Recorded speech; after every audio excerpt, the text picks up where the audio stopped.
ওরে আবু মাহজুরা, কেমন দেখা যায় তোমারে, তুমি সামনের চুল কাটো না কেন? আবু মাহজুরা বলে, আমি হাঁটু গেড়ে পেয়ারা নবীর সামনে বসেছিলাম, আমার এই মাথার চুলের মধ্যে মুবারক হাত লাগিয়ে বিশ্বনবী নিজে আমাকে আজানের প্রতিটা বাক্য শিক্ষা দিয়েছেন। বিশ্বনবীর মোবারক হাত, পবিত্র হাত আমার মাথার চুলের যে জায়গায় লেগেছে, আমি চাই ওই চুলগুলা নিয়ে আমি আমার কবরের ভিতরে যাব। সাইয়েদনা আবু মাহজুরা রাদিয়াল্লাহু তাআলা আনহু ইন্তেকালের আগের পর্যন্ত মাথার সামনের চুলগুলা কাটে নাই। আজারি সাহেবের আগমন আদ-দ্বীন ফাউন্ডেশনের পক্ষ থেকে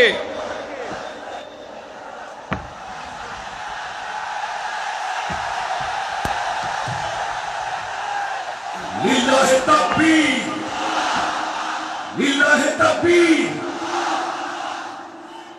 মিজান ভাইয়ের আগমন, শুভেচ্ছা স্বাগতম।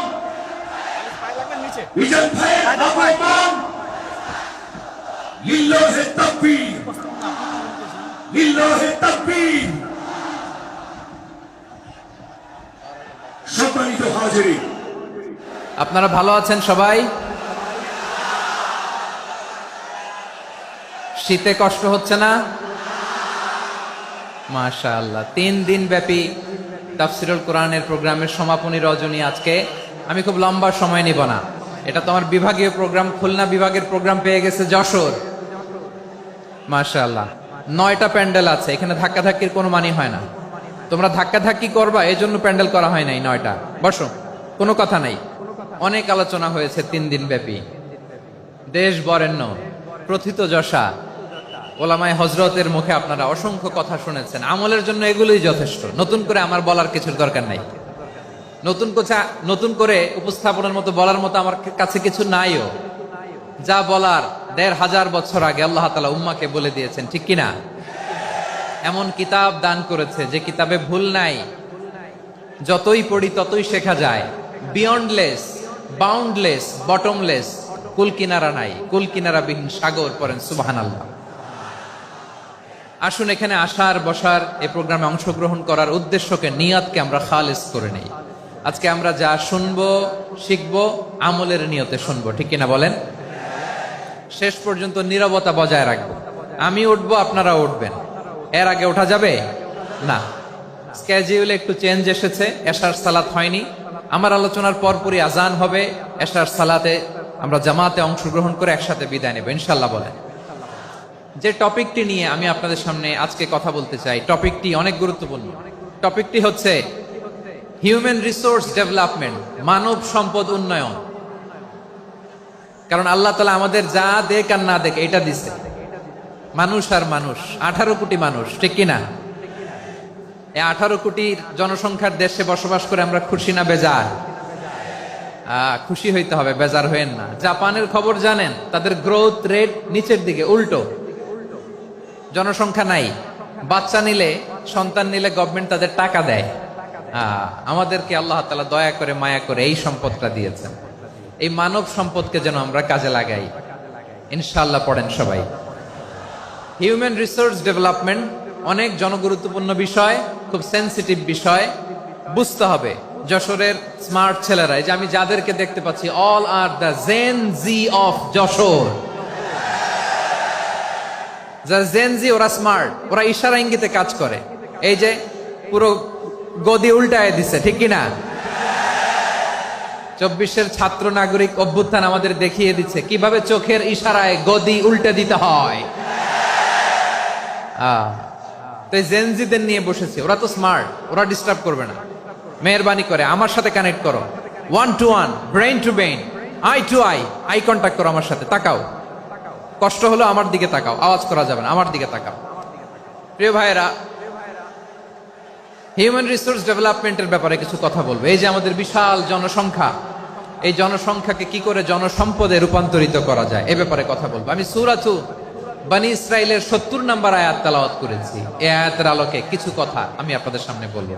আল্লাহ তাআলা ইরশাদ করছেন, ওয়ালাকাদ কাররামনা بني آدم وحملناهم في البر والبحر ورزقناهم من الطيبات وفضلناهم على كثير ممن خلقنا تفضيلا পড়েন আল্লাহু আকবার।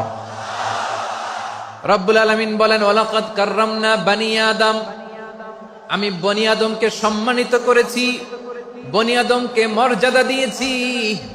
ওয়া হামালনাহুম ফিল বাররি ওয়াল বাহর, বনি আদমকে জলে স্থলে স্থলে এবং সমুদ্রে চলাচলের বাহন দিয়েছি।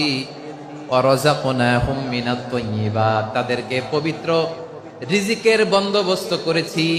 ওয়া ফাদ্দালনাহুম আলা কাসীরিম মিম্মান খালাকনা তাফদীলা, আর আমি আল্লাহ যাদেরকে সৃষ্টি করেছি তাদের মধ্য থেকে বনি আদমকে আমি শ্রেষ্ঠ বানিয়েছি। আমরা শ্রেষ্ঠ, আমরা আশরাফুল মাখলুকাত। আমরা কি এই যে এমনি চিল্লাচিল্লি করে জিজ্ঞেস করলে বলে না, আমরা আশরাফুল মাখলুকাত। আমরা কি শ্রেষ্ঠ, সবার চেয়ে সেরা। আমাদের মতো করে আল্লাহ কাউকে বানায় নাই। দুই পায়ে ভর করে শির দ্বারা এরকম স্ট্যান্ড রেখে মাথা উঁচু করে দাঁড়াতে পারে এরকম কোন প্রাণী পৃথিবীতে আছে? এজন্য আল্লাহ বলেন ওয়ালাকাদ কাররামনা বানি আদম, আমি বনি আদমকে সম্মানিত করেছি, তাদেরকে আমি মর্যাদা দিয়েছি। তাদেরকে আমি যত মর্যাদা দিয়েছি আমার কোন সৃষ্টিকে এত মর্যাদা দেই নাই। পড়েন সুবহানাল্লাহ। I have dignified the status of the sons of Adam. আদমের সব সন্তানের মর্যাদা আমি বাড়িয়েছি। আল্লাহ এখানে বলেননি ওয়ালাকাদ কাররামনাল মুমিনিন, আমি মুমিনের মর্যাদা বাড়িয়েছি, বলেছেন? আল্লাহ এখানে বলেন নাই ওয়ালাকাদ কাররামনাল মুসলিমিন, আমি মুসলিমের মর্যাদা বাড়িয়েছি। আল্লাহ বলেছেন ওয়ালাকাদ কাররামনা বানি আদম, আমি বনি আদমের সম্মান বাড়িয়েছি। হোক সে মুমিন কিংবা কাফের, মুসলিম কিংবা মুশরিক, আস্তিক কিংবা নাস্তিক, আরব কিংবা অনারব, যেই হোক না কেন আদম সন্তান সবগুলার মর্যাদা বাড়ায় দিয়েছে কে? সবার মর্যাদা আল্লাহ বাড়িয়েছে। মানুষ হিসেবে মর্যাদা। বিশ্বনবী সাল্লাল্লাহু আলাইহি ওয়াসাল্লাম ইহুদির লাশ দেখে দাঁড়িয়ে গেলেন। কার লাশ? আমার যশোরের ভাইয়েরা আওয়াজ করে বলুন, কার লাশ? ইহুদির লাশ দেখে দাঁড়ায় গেলেন। সাহাবারা বললেন ইয়া রাসূলুল্লাহ, আপনি দাঁড়ালেন যে, এটা তো ইহুদির লাশ। বিশ্বনবী বললেন আওয়ালাইসাত নাফসান, এটা কি মানুষ নয়? এটা হোক ইহুদি হোক খ্রিস্টান, এটা তো মানুষ। আমি মানুষ দেখে দাঁড়িয়েছি। আই স্যালিউট দ্য হিউম্যানিটি, আমি মানবতাকে সম্মান করেছি। পড়েন সুবহানাল্লাহ। তাহলে এই জমিনে মানুষের মর্যাদা বেশি, হোক আস্তিক হোক নাস্তিক, হোক মুমিন কিংবা কাফের। আদমের সন্তান হলে, মানুষ হলেই তার মর্যাদা বাড়িয়েছে কে? আমার কলিজার টুকরা যশোরের ভাইয়েরা, মানুষের মর্যাদা আল্লাহ এত বাড়িয়েছেন, মানুষ জীবিত থাকলেও যেমনি মর্যাদাবান, মরে গেলেও মর্যাদাবান। সুবহানাল্লাহ পড়েন। মানুষ মরে গেলে এই ডেড বডিটা কি হয়? পচে যায়, গলে যায়, মাটির সাথে মিশে যায়। তাই বলে আপনি ডেড বডির সাথে যাচ্ছে তাই করতে পারবেন না? পারবেন? কেউ যদি অন্যায় করে তাকে যদি আপনি শাস্তির আওতায় আনেন, যা মনে চায় করতে পারবেন না। তারা আগুন দিয়ে পোড়াতে পারবেন না, নাক কাটতে পারবেন না, কান কাটতে পারবেন না, অঙ্গ বিকৃতি করতে পারবেন না। কারণ মানব জাতির মর্যাদা স্বয়ং দিয়েছে কে? ডেড বডি পচে যাবে, গলে যাবে। তারপর ইসলাম বলে না, খবরদার, এই মরা লাশটারও একটা মর্যাদা আছে না নাই? ইসলাম বলে এই লাশটা গলে যাবে, পচে যাবে, কিন্তু এটার অমর্যাদা করো না। কর্পূর দিয়ে, খেজুর পাতা দিয়ে, এটাকে ওয়ার্ম ওয়াটার দিয়ে, গরম পানি দিয়ে ধৌত করো। সাদা শুভ্র ধবধবে কাপড় দিয়ে লাশটাকে তুমি কাভার করো। তারপরে খাটিয়ার মধ্যে লাশটাকে রেখে বিশাল একটা প্রোগ্রাম করো, একটা ফিউনারাল প্রোগ্রাম করো। ওই প্রোগ্রামের ডানে বায়ে পেছনে লাশটারে রাখলে হবে না, প্রোগ্রামের একেবারে সামনটাতে তুমি লাশটাকে রাখো। সুবহানাল্লাহ। একটা ফিউনারাল প্রোগ্রাম করতে হবে, তাকে শেষ বিদায় জানাতে হবে, যেটাকে আমরা জানাজা বলি। কি বলি? জানাজা মানে মাইয়েতের জন্য দোয়া, তার জন্য দোয়া করা হয়। তাকে একটা সিস্টেমেটিক অর্ডারে কবরে রাখা হয়, সুন্দরভাবে সেটাকে কবরস্থ করা হয়, মাটি দেয়া হয়, পানি দেয়া হয়। তার মানে মরে গেলেও মানুষের সম্মান বাড়ায় দিয়েছে কে? এজন্য আল্লাহ বললেন ওয়ালাকাদ কাররামনা বানি আদম, বনি আদমের সম্মান মর্যাদা আমি আল্লাহ বাড়িয়ে দিয়েছি। মানুষের সম্মানে তুমি কখনো আঘাত করো না, ঠিক কিনা? তাহলে ভাই, প্রথম মেসেজ হচ্ছে the first and foremost message tonight to the people of জাসর।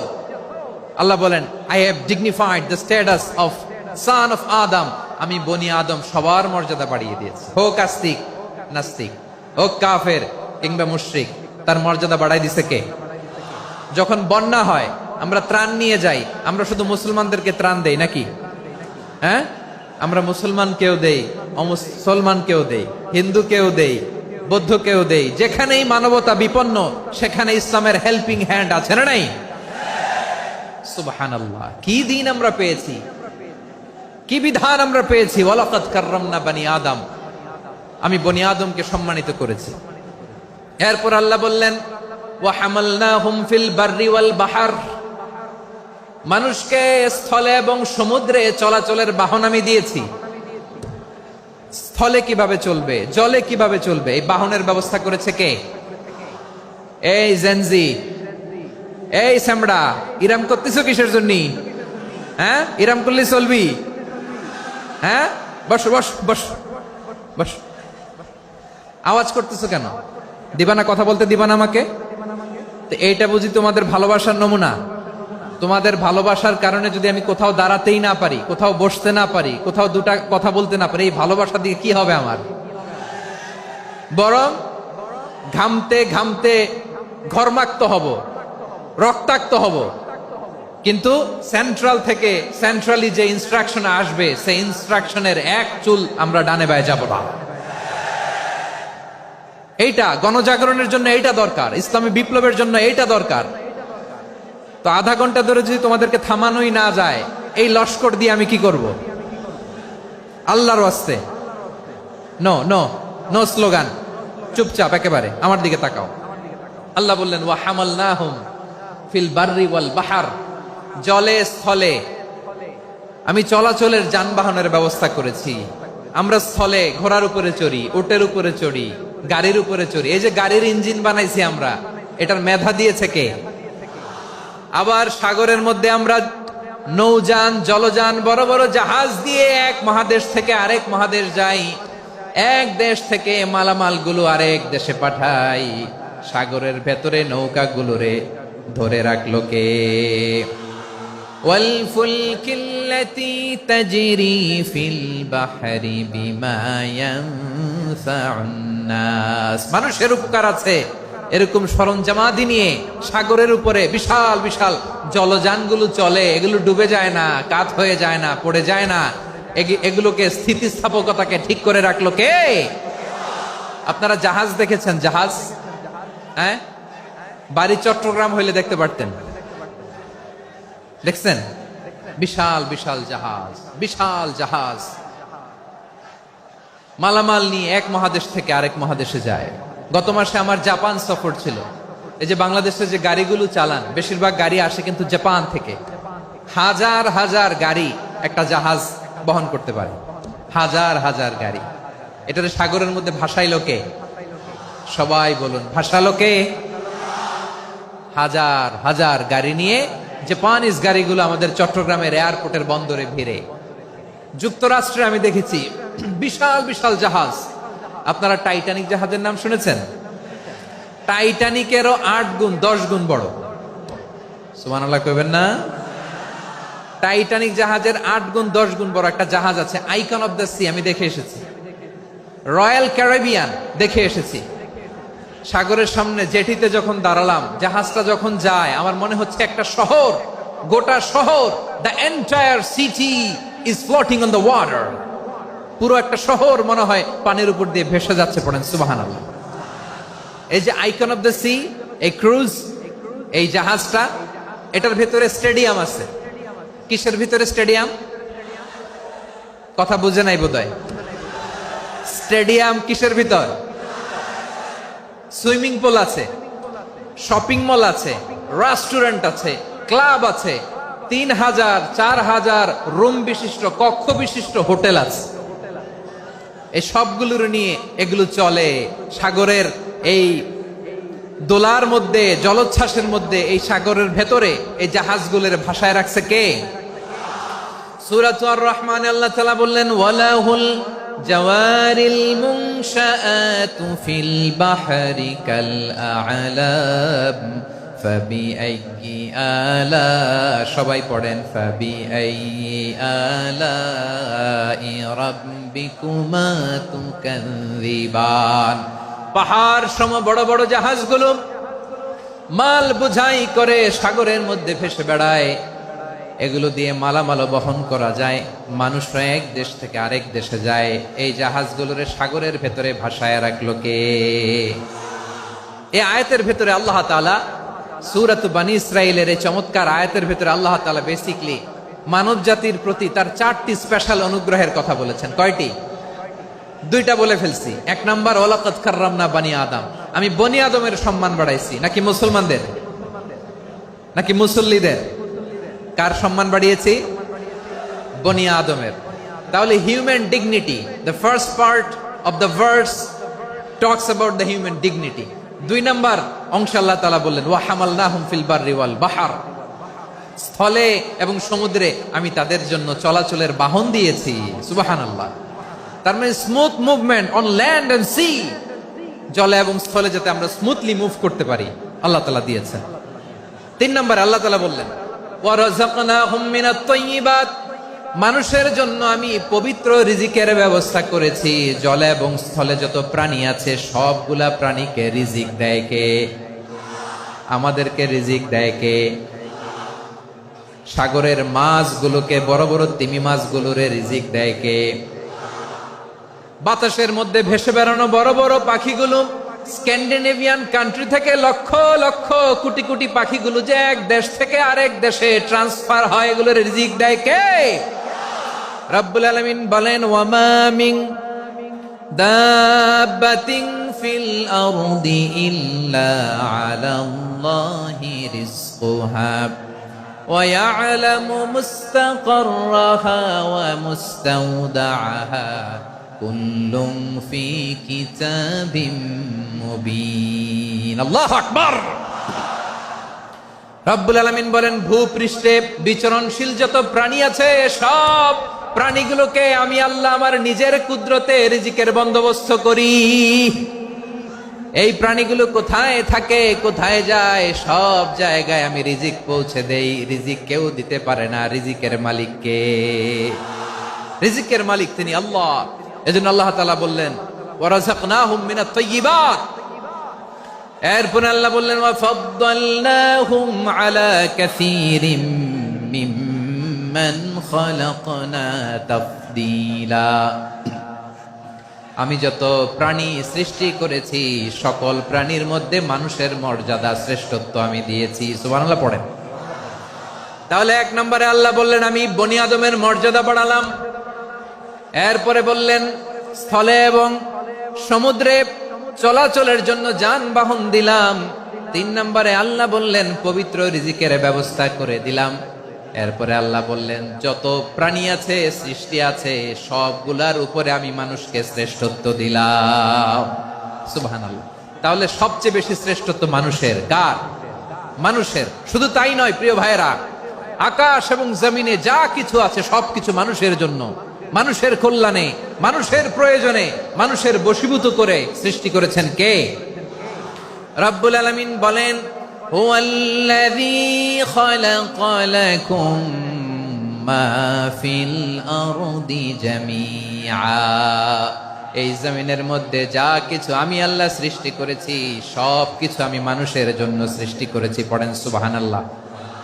হুয়াল্লাযী খালাকা লাকুম মা ফিল আরদি জামিআ, যা আছে সব আমাদের জন্য, সব আমাদেরকে সার্ভিস দেওয়ার জন্য, আমাদের উপকারের জন্য, আমাদের কল্যাণের জন্য। আওয়াজ করে সবাই পড়ুন আল্লাহু আকবার। অন্য আয়াতে আল্লাহ বললেন ওয়াসাখখারা লাকুম মা ফিস সামাওয়াতি ওয়া মা ফিল আরদি জামিআন মিন ইন্না ফি যালিকা লাআয়াতিন লিকাউমিন ইয়াতাফাক্কারুন। প্রথমে আয়াতে আল্লাহ বললেন জমিনে যা আছে সব তোমাদের কল্যাণে আমি সৃষ্টি করলাম। এরপরে আল্লাহ বললেন, আকাশেও যা আছে সব তোমাদের জন্য সৃষ্টি করলাম, তোমাদের অনুগত বানায় দিলাম। পড়েন সুবহানাল্লাহ। মানুষের কি ব্রেইন দেখেন, মানুষ জমিন ছেড়ে আকাশে চলে যায়। পাখি দেখে মানুষের শখ হলো, পাখি যেহেতু উঠতে পারে আমরাও পারবো। অরবিল রাইট, উইলবার রাইট, দুই ভাই মিলে আঁকাঝোঁকা করতে করতে করতে করতে প্লেন বানায় ফেললো। কোন সুবহানাল্লাহ। এখন পাখিও ওরে, আমরাও ওরি। এরপরেই মানুষের কৌতূহল থামে না এখানে, মানুষ চলে গিয়েছে চাঁদে। কোথায় গেছে? এখন কিন্তু চাঁদে জমি বিক্রি হয় জানেন। পৃথিবী নিয়ে মারামারি শেষ, রাশিয়া আমেরিকা এখন ধরছে চাঁদ আর মঙ্গল গ্রহ। এখন চাঁদে জমি বিক্রি হয়, মঙ্গলে জমি বিক্রি হয়। এই চাঁদ, মঙ্গল, বৃহস্পতি, শনি সব আল্লাহ তাআলা আমাদের জন্য বানিয়েছেন। সুবহানাল্লাহ পড়েন। মানুষ সাগরের উপরে চড়ে, শূন্যে ভেসে বেড়ায়, পাহাড় কেটে সুড়ঙ্গ বানায়, টানেল বানায়। মানুষ ব্রডব্যান্ডের লাইন নিয়ে যায় সাগরের ভেতর দিয়ে, এক দেশ থেকে আরেক দেশে, এক মহাদেশ থেকে আরেক মহাদেশে। সুবহানাল্লাহ পড়েন। তার মানে গোটা বিশ্বের সবকিছুর উপরে control, superiority over all creatures, সবকিছুর উপর কন্ট্রোল, মনিটরিং, নিয়ন্ত্রণ, এটা প্রতিষ্ঠা করে দিয়েছে কে? এজন্যই মানুষের শ্রেষ্ঠত্ব। ওয়ালাকাদ কাররামনা বানি আদম, আমি বনি আদমের সম্মান বাড়িয়েছি, মর্যাদা আমি বাড়িয়ে দিয়েছি এই কারণে, কারণ মানুষ সবকিছুর উপর নিয়ন্ত্রণ নিতে পারে। মানুষকে নিয়ে এই কোরআনের সব আলোচনা, মানুষকে নিয়ে এই কোরআনের সব। তাই কোরআনের কেন্দ্রীয় আলোচ্য বিষয় হচ্ছে মানুষ। কোরআনের কেন্দ্রীয় আলোচ্য বিষয় কি? যশোরের ভাইয়েরা বুঝে থাকলে সবাই বলবেন, কোরআনের কেন্দ্রীয় আলোচ্য বিষয় কি? এই যে আমি মূল আলোচনায় যাচ্ছি এখন। কেন মানুষ কোরআনের কেন্দ্রীয় আলোচ্য বিষয়? এই যে ভাইয়েরা, এই যে হাত জোর করে, এই যে Jessore Gen Z, the smart people of Jessore, হাত জোর করে বলতেছে, হাত জোর করে তোদের কাছে আল্লাহর দোহাই লাগে, স্টপ স্টপ। শুরুতে একবার বলেছে, জায়গা না হলে আস্তে আস্তে ধাক্কা দিবা, সামনে না পিছনে, দিয়ে দিয়ে বেরোয় চলে যাও। এলইডিতে দেখো, এই যে এই যে আল্লাহর ওয়াস্তে জায়গা না হলে ওদিকে যাও। কোরআনের মাহফিলে বিশৃঙ্খলা, এটা কাফিরদের আলামত। কাফিররা শীষ দিত, শীষ। বিশ্বনবী কোরআনের তাফসির করলে কাফিররা শীষ দিত আর ক্ল্যাপিং করত, হুইসেল এন্ড ক্ল্যাপিং। তা আমরা কি এখানে বিশৃঙ্খলা করতে আসছি?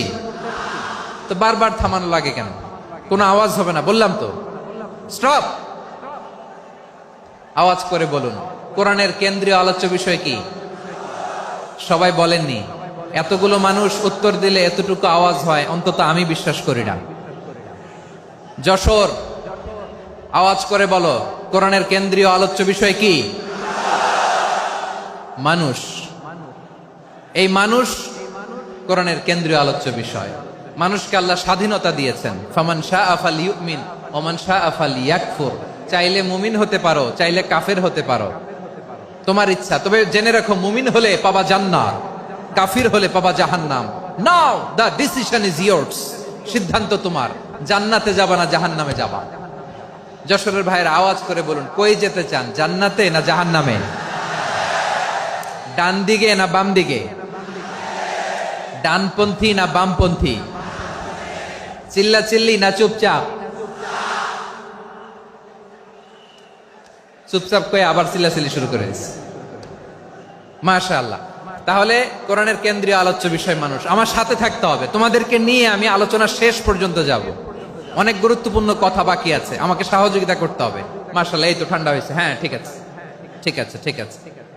মানুষকে আল্লাহ এত স্বাধীনতা দিয়েছেন, মানুষ চাইলে অনেক ভালো হইতে পারে। ভালোর রাস্তাও খোলা, খারাপ হওয়ার রাস্তাও খোলা।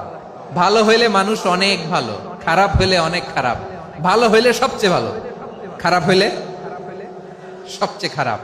এজন্য সিদ্ধান্ত আপনাকে নিতে হবে। আল্লাহ তাআলা বলছেন, লাকাদ খালাকনাল ইনসানা ফি আহসানি তাকওয়িম সুম্মা রাদাদনাহু আসফালা সাফিলিন।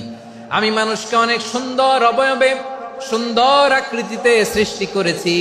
তার শুধু চেহারার ডিজাইনটাই সুন্দর নয়, তার ব্রেনটা বড্ড সুন্দর, তার মানসিকতা বড্ড সুন্দর, তার সৃজনশীলতা বড্ড সুন্দর। পড়েন সুবহানাল্লাহ। আমাদের চেহারা, অবয়ব, ডিজাইন যে সুন্দর তা না, আমাদের ব্রেনটা অনেক সফিস্টিকেটেড ব্রেন। অনেক সফিস্টিকেটেড।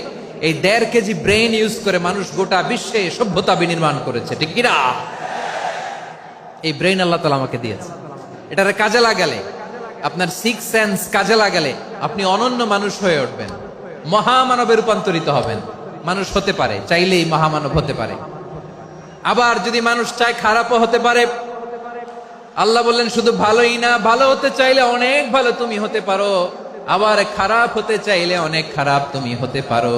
সুম্মা রাদাদনাহু আসফালা সাফিলিন।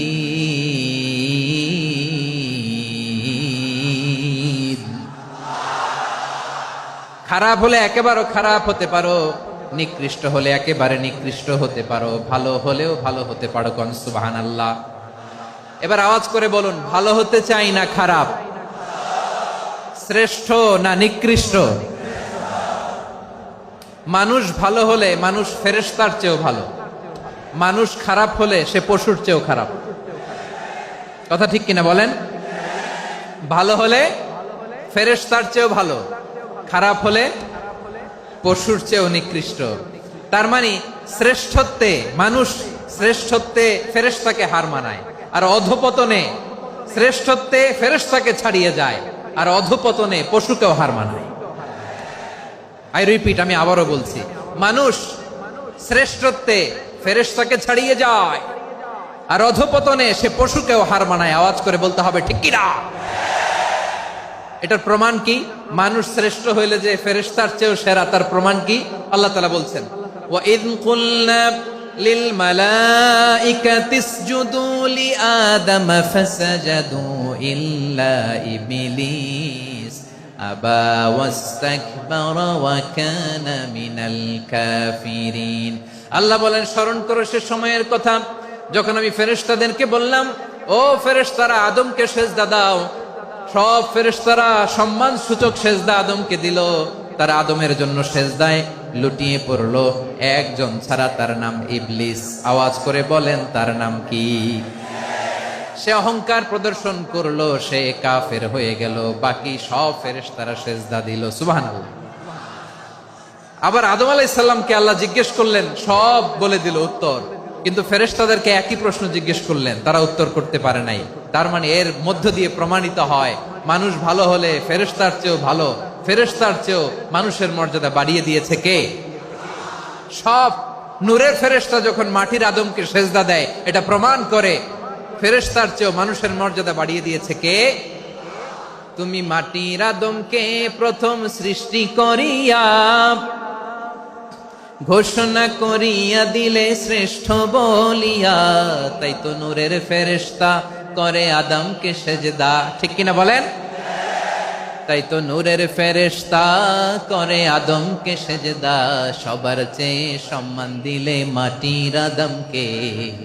আল্লাহু আল্লাহু তুমি জাল্লে জালালুহু, শেষ করা তো যায় না গে তোমার গুণগান। পড়েন না? পড়েন। আল্লাহু আল্লাহু তুমি জাল্লে জালালুহু, শেষ করা তো যায় না গে তোমার গুণগান। আল্লাহু আল্লাহু আল্লাহু আকবার। আদমের মর্যাদা বেশি, মানুষের মর্যাদা বেশি, মানুষ শ্রেষ্ঠ, তার প্রমাণ নূরের ফেরেশতা মাটির আদমকে সেজদা করে। আওয়াজ করে বলেন ঠিক কিনা?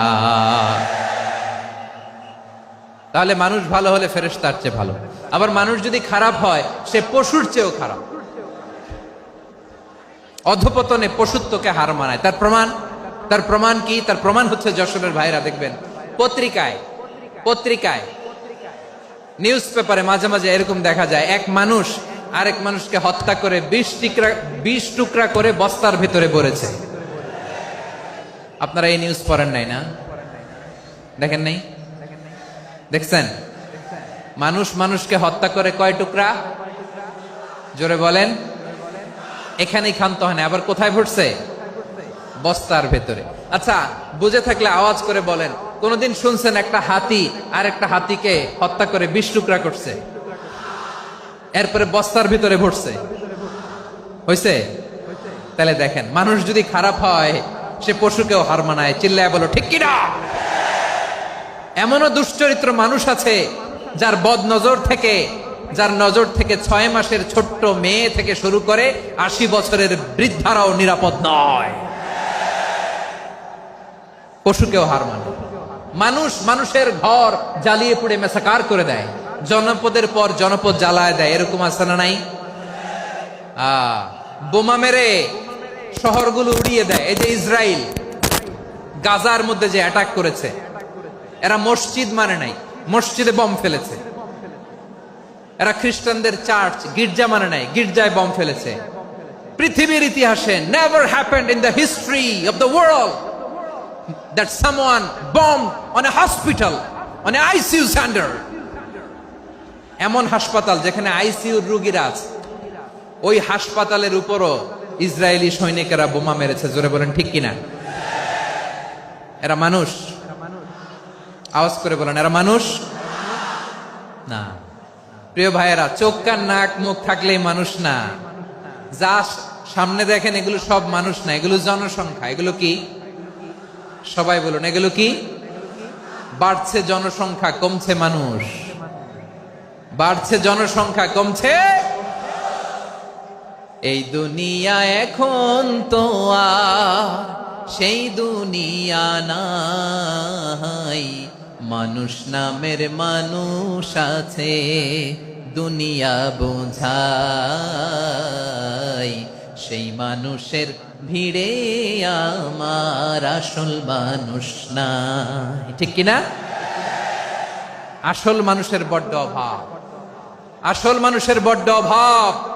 আমার ভাইয়েরা, মানুষ খারাপ হলে পশুকেও হার মানায়। আচ্ছা, আওয়াজ করে বলেন, এই যশোরের ছেলেরা এদিক তাকাও, আওয়াজ করে বলো, যে ইসরায়েলি সোলজাররা উপর থেকে বোমা মারলো, তারাও মানুষ? তারাও কি? ওরাও রক্তে মাংসে মানুষ, ওদেরও পরিবার আছে। বোমা মেরে যেই মেয়েটাকে তারা অনাথ বানায়, ইয়াতিম বানায়, ও কিন্তু বাসায় ওর মেয়েটাকে রেখে আসছে। ঠিক কিনা বলেন? বম্বিং করে যে বাবাকে মেরে, স্বামীকে মেরে স্ত্রীকে বিধবা বানায়, তারও ঘরে স্ত্রী আছে। উপর থেকে বম মেরে মানুষ মেরে দিচ্ছে, তারাও মানুষ। 1945 সালের 6ই আগস্ট আমেরিকান সোলজাররা হিরোশিমায় বম মেরেছে।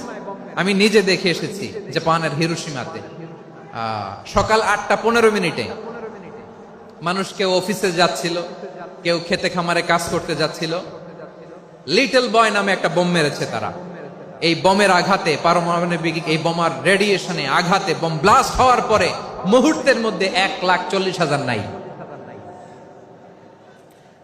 উপর থেকে যারা মারতেছে এরাও মানুষ, যাদেরকে মারলো তারাও। তার মানে মানুষে মানুষে পার্থক্য আছে না? নেই? মানুষে মানুষে পার্থক্য আছে। নাক কান চোখ মুখ থাকলেই মানুষ নয়। বাড়ছে জনসংখ্যা, কমছে মানুষ। চিল্লায় বলো ঠিক কিনা? তাহলে আমরা বুঝলাম, মানুষ ভালো হলে অনেক ভালো, খারাপ হলে অনেক খারাপ। ও আমার কলিজার টুকরা যশোরের ভাইয়েরা, আসুন না 3 দিন ব্যাপী এই তাফসিরুল কোরআনের ঐতিহাসিক প্রোগ্রাম থেকে আমরা সিদ্ধান্ত নেই, আমরা ভালো মানুষ হব নাকি খারাপ মানুষ হব। কলিজা থেকে, প্রাণ থেকে আওয়াজ করে সবাই বলুন, ভালো মানুষ নাকি খারাপ মানুষ? ভালো মানুষ হইতে হবে।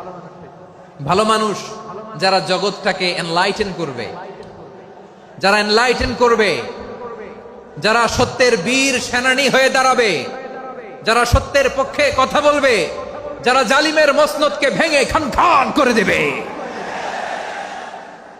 এরকম হওয়ার দরকার আছে না নাই? এরকম ভালো মানুষ আমরা হতে চাই কি চাই না? মানুষকে যত্ন নিলে মানুষ যে কত ভালো হয় আপনি কল্পনাও করতে পারবেন না। এই যে আপনাদের যশোরে যে ভালো ছেলেগুলো আছে, যে ভালো তরুণগুলো আছে, যে যুবকগুলো আছে, যে ভালো আলেমরা আছে, ভালো নেতারা আছে, সবাই যদি তাদের মতো হতো, পুরো যশোরটা একটা জান্নাতের টুকরা হয়ে যেত। আওয়াজ করে বলেন ঠিক কিনা? মানুষকে নার্চারিং করলে, মানুষকে পলিশ করলে, মানুষকে গ্রুমিং করলে, মানুষকে সঠিক তারবিয়া দিলে মানুষ অনন্য হয়ে ওঠে। প্রতিটি মানুষ অনন্য। আমি অনন্য, আপনি অনন্য, আমরা সবাই অনন্য। সুবহানাল্লাহ বলেন। মানুষকে আল্লাহ তাআলা দিয়েছেন অসীম ক্ষমতা, অসীম ক্ষমতা। সুবহানাল্লাহ। একটা মানুষ পারে না এমন কিছু নাই। একটা মানুষ পারেন এমন কিছু নাই, বিশ্বাস করতে হবে মানুষ যা কল্পনা করতে পারে ওইটা মানুষ করে দেখাতে পারে। যশোরের ভাইয়ের আই রিপিট, আমি আবারও বলছি, এই চিল্লাচিল্লি করলে আমার এই গুরুত্বপূর্ণ কথা তোমরা মিস করবা। আমরা যখন আমার পিতার পৃষ্ঠদেশে ছিলাম, পিতার পৃষ্ঠদেশ থেকে শুক্রাণু যখন মায়ের গর্ভদেশে যেয়ে পড়ে, কতটা শুক্রাণু ভ্রমণ শুরু করে জানো? 20 কোটি শুক্রাণু। একবার সিমেন আউট হলে সেখানে 20 কোটি শুক্রাণু থাকে, ভ্রমণ শুরু করে। ওই 20 কোটি শুক্রাণুর মধ্যে থেকে তুমি আমি আজকে এক বিকশিত শুক্রাণু মানব রূপে পৃথিবীতে এসেছি। সুবহানাল্লাহ। ওই 20 কোটি শুক্রাণুর প্রতিযোগিতায় সবাইরে পেছনে ফেলে সেদিন আমি সফল হয়েছিলাম, সেদিন আমি বিজয়ী হয়েছিলাম। সেদিন আমি এত ছোট ছিলাম, মাইক্রোস্কোপ দিয়েও আমার অস্তিত্ব টের পাওয়া যায় না। আমি এত তুচ্ছ ছিলাম, নগণ্য ছিলাম, আমার কান ছিল না, আমার চোখ ছিল না, আমার হাত ছিল না, আমার জন্য রিকমেন্ডেশন করার মতো মামু ছিল না, খালা ছিল না, কেউ ছিল না। তারপরেও ওই প্রতিযোগিতায়, ওই কম্পিটিশনে যখন আমারে কেউ হারাতে পারে নাই, আল্লাহর জমিনেও আমারে কেউ হারাতে পারে না। হারার জন্য তোমার জন্মই হয় নাই, তুমি আসছোই জিতার জন্য। সুবহানাল্লাহ। বিশ্বনবী বলেন, আন্নাসু মাআদিন কামাআদিনিয যাহাবি ওয়াল ফিদ্দা খিয়ারুহুম ফিল জাহিলিয়াতি খিয়ারুহুম ফিল ইসলাম। Peoples are like mines of gold and silver. সোনার খনি, রূপার খনি, এর চেয়েও বড় খনি হচ্ছে এই মানব সম্পদের খনি। আওয়াজ করে বলেন আল্লাহু আকবার।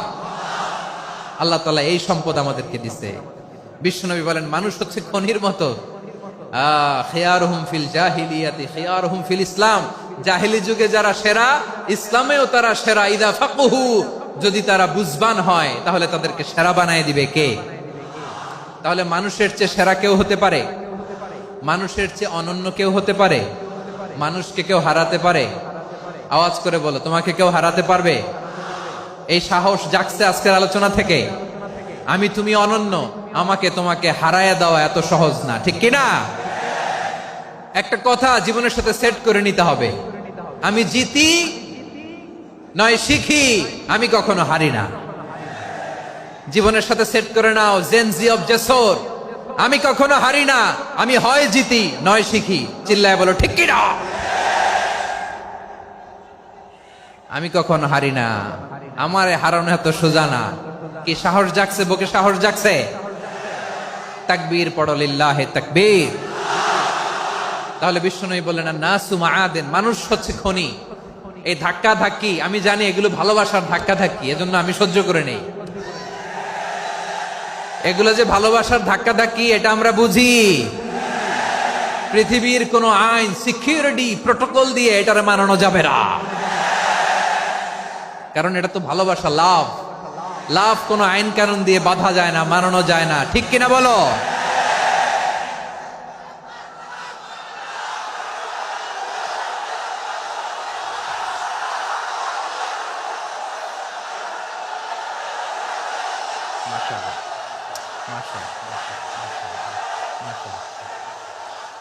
ঠিক আছে, বসুন বসুন বসুন। আল নাসু মাআদিন, মানুষ হচ্ছে খনি। এই খনির যত্ন নিতে হবে। আমার মা বাবা যারা এসেছেন, আপনার ছেলে মেয়ের যত্ন নেন। আপনার ছেলের মধ্যে যে কি পটেনশিয়াল আপনি জানেন না। আপনার এই ছোট্ট অবুজ ছেলেটাই আগামী দিনের শায়েখ আহমদুল্লাহ হবে। আপনার হেফজখানায় পড়া ওই ছোট্ট ছেলেটাই আগামী দিনের আল্লামা মামুনুল হক হবে। আপনার ওই ছেলেটা আমির হামজা হবে, আব্দুল হাই সাইফুল্লাহ হবে। এভাবে বড় বড় আলেম হবে, তারা যুগশ্রেষ্ঠ আলেম হবে। সেই একদিন এই বাংলাদেশের পার্লামেন্টে যে বক্তব্য দিয়ে যশোরের পক্ষে কথা বলবে। আপনি জানেন না, কাউকে ছোট করবেন না আপনি। ওর কনফিডেন্স আপনি কমাবেন না, আপনি কমাতে পারেন না। প্যান্ডেলে আমার যে মা বোনেরা আছেন, ছেলে মেয়েদেরকে কখনো ছোট করে কথা বলবেন না। ও যে কোথায় যাবে আপনি জানেন না। আপনি মা হয়ে তাকে সাহস দিবেন, তার কল্পনার জগৎটাকে সাজাতে তাকে উৎসাহিত করবেন, ঠিক কিনা বলেন? আর আমার প্যান্ডেলের আমার প্রিয় শ্রদ্ধাশীলা মায়েরা বোনেরা, আপনারা তো আরো দামি সম্পদ। বিশ্বনবী বলেন, আর দুনিয়া কুল্লুহা মাতা। আল্লাহ আল্লাহ আল্লাহ, বিশ্বনবীর কথার ওজন দেখেন, আর দুনিয়া কুল্লুহা মাতা ওয়া খায়রু মাতা'আদ দুনিয়াল মারআতুস সালিহা। বিশ্বনবী বলেন, দুনিয়ায় যা দেখো সব আল্লাহর দেওয়া অ্যাসেট, মানে সম্পদ। আর এত অ্যাসেটের ভিড়ে সবচাইতে শ্রেষ্ঠ সম্পদ হচ্ছে নেককার নারী। সুবহানাল্লাহ। ভাইয়েরা, বোনের সাথে খারাপ আচরণ করো না। সন্তান, মায়ের সাথে খারাপ আচরণ করো না। আমাদের মায়েরা আমাদের asset, they are our priceless asset. কারণ এই মায়েদের পেটে এসেছে আল্লাহর ওলিরা, এই মায়েদের পেটে এসেছে খান জাহান আলী, এই মায়ের পেটে এসেছে শাহজালাল ইয়ামানি, এই মায়ের পেটে এসেছে আল্লাহর সব নবীরা। নাকি নবীরা আকাশ থেকে ধপ করে জমিনে নেমে আসছে? মায়ের পেটে আসছে। এই মায়ের পেটগুলো খনি। আমার সম্মানিতা মায়েরা, বোনেরা, নিজেকে ইসলাম দিয়ে সাজান, নিজেকে ইসলাম দিয়ে সাজান, নিজেকে পবিত্র রাখুন, নিজের আব্রু ইমান ইজ্জতের হেফাজত করুন, কোরআন পড়ুন, সুন্নাহ পড়ুন। আপনি জানেন না আপনার গর্ভে কে আসছে, কোন ক্ষণজন্মা পুরুষকে আল্লাহ তাআলা আপনার গর্ভে পাঠাবে আপনি জানেন না। মায়েরা, নিজেদেরকে পবিত্র রাখুন, ইসলাম চর্চা করুন, কোরআন চর্চা করুন, নৈতিকতা দিয়ে নিজেকে সাজান। যশোরের জেনজি, নিজেদেরকে প্রস্তুত রাখো আগামীর বাংলাদেশের জন্য। নৈতিকতা, মোরালিটি, ভ্যালিউজ দিয়ে নিজেকে সাজাও, ইসলাম দিয়ে নিজেকে সাজাও। কারণ আগামীর বাংলাদেশ ইসলামের বাংলাদেশ। বাংলাদেশের আসল পরিচয় ইসলাম। বাংলাদেশের আসল পরিচয় কি? সবাই বলে না। বাংলাদেশের আসল পরিচয় কি? এই ইসলাম নিয়ে আমরা সংসদ ভবন সাজাবো, রাজি আছি না নাই? শেকড় ভুলে যাওয়া যাবে না। আমরা ধাপে ধাপে শারিয়া আইনের দিকে যাব ইনশাআল্লাহ, কিন্তু জঙ্গিবাদ দিয়ে নয়, কট্টর পন্থা দিয়ে নয়। আমরা ইন্টেলেকচুয়ালি, গ্রাজুয়ালি, ধাপে ধাপে শারিয়া আইনের দিকে মুভ করবো ইনশাআল্লাহ। বলো লিল্লাহি তাকবীর। এদেশের আসল পরিচয় সবাই বলে না, আওয়াজ করে, এদেশের আসল পরিচয়। এদেশে আজান শুনে সূর্য ওঠে শহর গ্রামে, এদেশে আজান শুনে সূর্য ডুবে সন্ধ্যা নামে, এদেশে সকল কাজে সবাই বলে বিসমিল্লাহ, এদেশে ভালো কিছু দেখে শুনে হাসি মুখে সবাই বলে মাশা আল্লাহ। সুবহানাল্লাহ, সুবহানাল্লাহ, সুবহানাল্লাহ, সুবহানাল্লাহ, সুবহানাল্লাহ, সুবহানাল্লাহ, সুবহানাল্লাহ, সুবহানাল্লাহ। ও নবীন তরুণ, তোমার কিসের এত ভয়? জেনে রেখো বাংলাদেশের আসল পরিচয়। বাংলাদেশের আসল পরিচয় ইসলাম। আওয়াজ তুলে বলো, আসল পরিচয় কি? এদেশে পরস্পরে দেখা হলে দেয় সালাম, এদেশে আমজনতার হৃদয় জুড়ে পাক্কালাম। ঠিক কি না? এদেশে বিপদ এলে সর্বজনে সর্বক্ষণে দোয়া পড়ে ইন্না লিল্লাহ, সুবহানাল্লাহ, সুবহানাল্লাহ, সুবহানাল্লাহ, সুবহানাল্লাহ। এদেশে আজান শুনে সূর্য ওঠে শহর গ্রামে, এদেশে আজান শুনে সূর্য ডুবে সন্ধ্যা নামে, এদেশে সকল কাজে সবাই বলে বিসমিল্লাহ, এদেশে ভালো কিছু দেখে শুনে হাসি মুখে সবাই বলে মাশা আল্লাহ। সুবহানাল্লাহ, আওয়াজ করে সুবহানাল্লাহ, সুবহানাল্লাহ, সুবহানাল্লাহ, সুবহানাল্লাহ। সবাই একসাথে সুবহানাল্লাহ, সুবহানাল্লাহ, সুবহানাল্লাহ, সুবহানাল্লাহ। এদেশের আসল পরিচয় কি? আওয়াজ করে বলতে ভয় লাগে। এদেশের আসল পরিচয় কি? ইসলাম দিয়ে আমাদের সংসদ ভবন চলুক, আমরা চাই কি চাই না? বঙ্গভবনে লা ইলাহা ইল্লাল্লাহর পতাকা উড়ুক, আমরা চাই কি চাই না? প্রতিটি জেলা অফিসে, ডিসি অফিসে লা ইলাহার পতাকা ঝুলুক, আমরা চাই কি চাই না? কারা কারা চাই হাত তুলে আল্লাহরে দেখায়।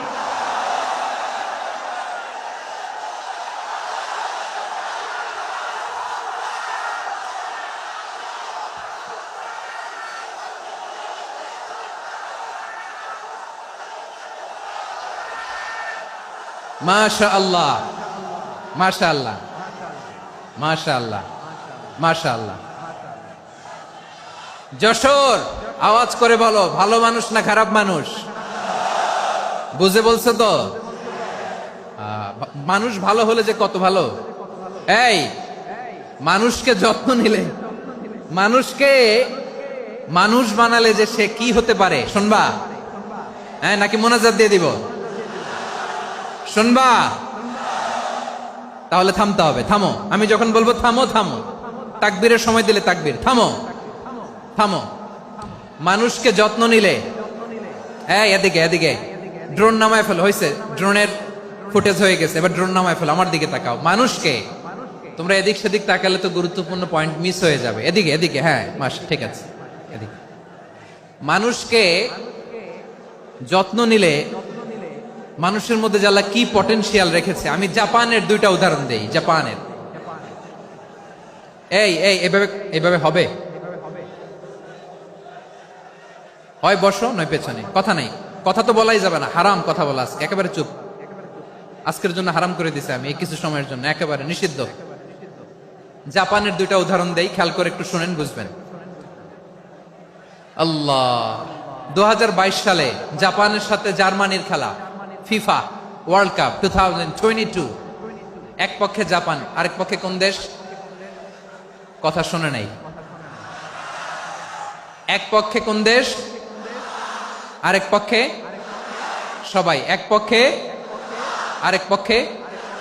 ওই খেলায় জিতেছিল জাপান, জিতেছিল 22 সালের এই ফিফা ওয়ার্ল্ড কাপে। জাপান ফুটবল খেলায় জিতে, as a part of their celebration, তারা খেলার পরে পুরো স্টেডিয়ামটারে ক্লিন করে। The fan base of Japan, লক্ষ লক্ষ মানুষ খেলা দেখতে যায়, তো এত ডাস্টবিনও তো নাই।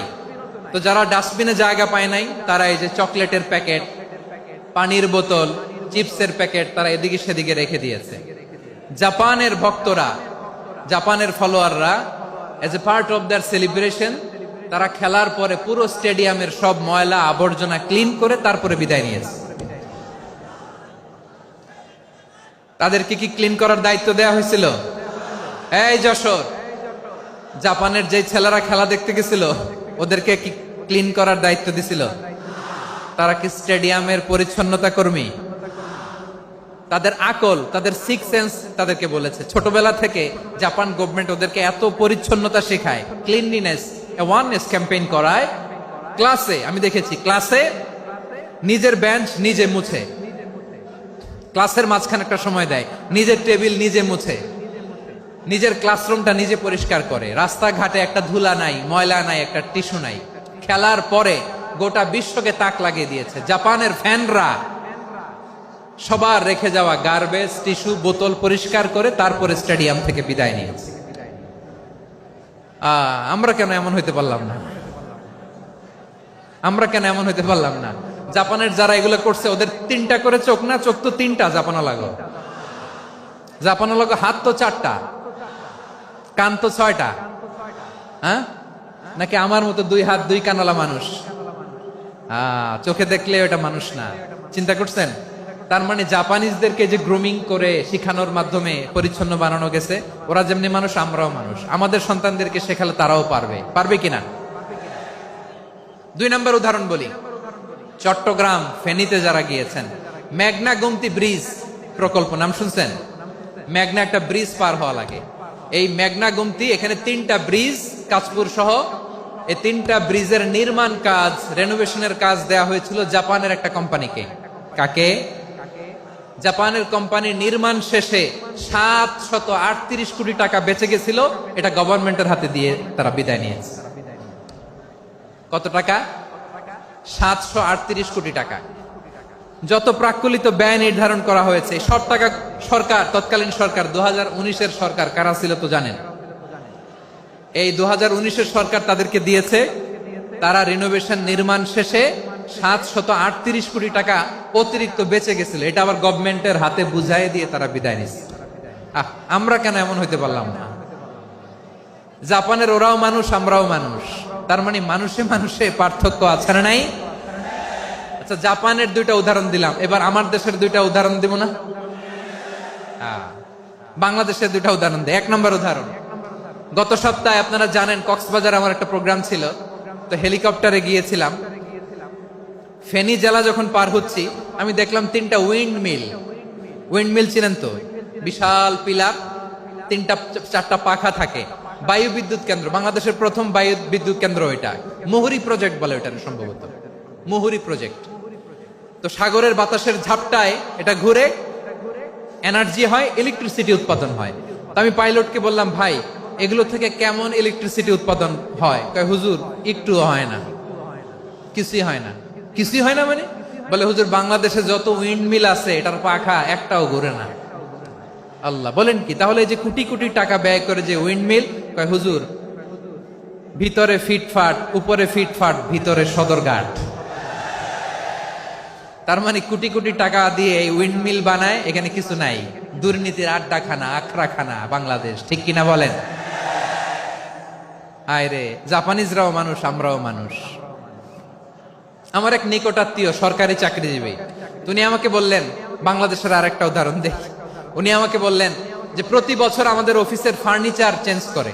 আমি বললাম প্রতি বছর ফার্নিচার চেঞ্জ করে কেন? বলে যে ফার্নিচার নতুন পারচেজ করলেই তো এখানে টাকা, নতুন কিনতে পারলেই টাকা, নতুন উন্নয়নের সবক শোনাতে পারলেই টাকা। প্রথম আলোর রিপোর্ট, কি আলো? প্রথম আলোর রিপোর্ট, গত 15 বছরে উন্নয়নের নামে লুটপাট হয়েছে প্রায় 3.25 লাখ কোটি টাকা। কার রিপোর্ট? আমাদের বানানো কথা। প্রথম আলোর রিপোর্ট। গত 15 বছরে কারা ছিল জানেন তো? হ্যাঁ, শুধু ওনাদেরকেই দোষ দিয়ে লাভ নাই। স্বাধীনতার পর থেকে শুধু শাসকের হাত বদল হয়েছে, আমরা কিছু পাই নাই, ঠিক কিনা বলেন? শুধু ওনাদের দোষ দিয়ে কি লাভ? একদল খাইছে, আরেক দল খাওয়ার জন্য রেডি হয়ে আছে। আমরা এরকম চাই না। আমরা চাই স্বাধীন সার্বভৌম বাংলাদেশ। আমরা চাই দুর্নীতিমুক্ত Bangladesh.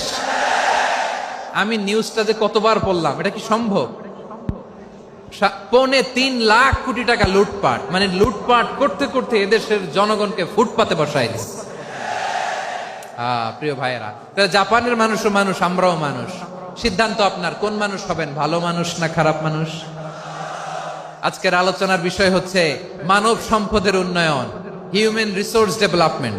It's a process to increase the capacity of knowledge, skill, capacity of the people of a country. একটা দেশের মানুষের জ্ঞান, তাদের দক্ষতা কি করে বাড়ানো যায়, বাড়িয়ে দেশের উন্নয়ন করানো যায়, এটাই হচ্ছে মানব সম্পদ উন্নয়নের মূল কথা।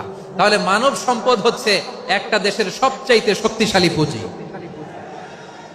প্রাকৃতিক সম্পদ, খনিজ সম্পদের চেয়েও দামি হচ্ছে মানব সম্পদ। আমার প্রিয় যশোর, প্রাকৃতিক সম্পদ, খনিজ সম্পদের চেয়ে দামি সম্পদ কি সম্পদ? আল্লাহ তাআলা দয়া করে আমাদেরকে এই মানব সম্পদ দিয়েছেন। আসুন আমাদের এই মানুষগুলোকে আমরা সোনার মানুষ বানাই। রাজি আছেন তো সবাই? রাজি আছেন? মানুষ পারে না এমন কোনো কিছু নাই, চাইলে সব পারে। এজন্য মানুষকে তারবিয়া দিতে হবে, যথাযথভাবে তাদেরকে গড়তে হবে। আসুন আমরা সিরাতের আয়নায় বিশ্বনবীর জীবনী থেকে দেখি তিনি কিভাবে হিউম্যান রিসোর্সকে ম্যানেজ করতেন। যদি আপনাদের সময় হয়, 2-1টা উদাহরণ দিয়ে আজকে আমি আমার আলোচনার বিদায় নিব। হবে সময় হবে কয়েক মিনিট? হ্যাঁ, শান্ত থাকবেন তো? শান্ত থাকবা? হ্যাঁ, ঠিক আছে। এই ধাক্কার মধ্যে ঢুকছে, এবার মজা বুঝতেছো তো? হ্যাঁ, মানা করছিলাম না? ঠিক আছে, টের পাও। হ্যাঁ, ঠিক আছে। যে আওয়াজ করবে আমি ওকে দেখতেছি, কে কে আওয়াজ করে দেখতেছি। শেষ কথা, শেষের দিকে চলে আসছি। বিষ্ণু ইসলাম কিভাবে হিউম্যান রিসোর্সকে ম্যানেজ করতেন, মজার কথা আছে কয়েকটা, বলে বিদায় নেব। বিশ্বনবী কিভাবে এই মানব সম্পদকে ম্যানেজ করতেন? বিশ্বনবী, he was a very good talent hunter, চৌকস ট্যালেন্ট হান্টার ছিল। কার মধ্যে কি ট্যালেন্ট আছে দেখলেই বুঝে ফেলতেন। সুবহানাল্লাহ পড়বেন না? কি নবী আমরা পেয়েছি! He was a very good talent hunter. আমার নবী তিনি চৌকস ট্যালেন্ট হান্টার ছিলেন। কার মধ্যে কি প্রতিভা বের করতেন, ওই প্রতিভাকে ইসলামের কল্যাণে কাজে লাগাতেন। সুবহানাল্লাহ বলেন। যাকে যেই জায়গায় সেট করলে ভালো হবে তাকে ওই জায়গায় সেট করতেন। কয়েকজন সাহাবীর জীবনী শোনাই। আবু মাহজুরা রাদিয়াল্লাহু তাআলা আনহু, মক্কার মুয়াজ্জিন, আগে ছিল মুশরিক, পরে হইছে মুমিন। উনি কিভাবে মুমিন হইলেন এই ঘটনাটা একটু আপনাদের শোনাতে চাই। তা আপনাদের তো সময় নাই হাতে, হ্যাঁ সময় আছে? এই জেনজি শেষ করে দিল আজকের প্রোগ্রামটা। 1 ঘন্টা ধাক্কা ধাক্কি করে কেমনে দাঁড়ায় আছে আমি বুঝলাম না।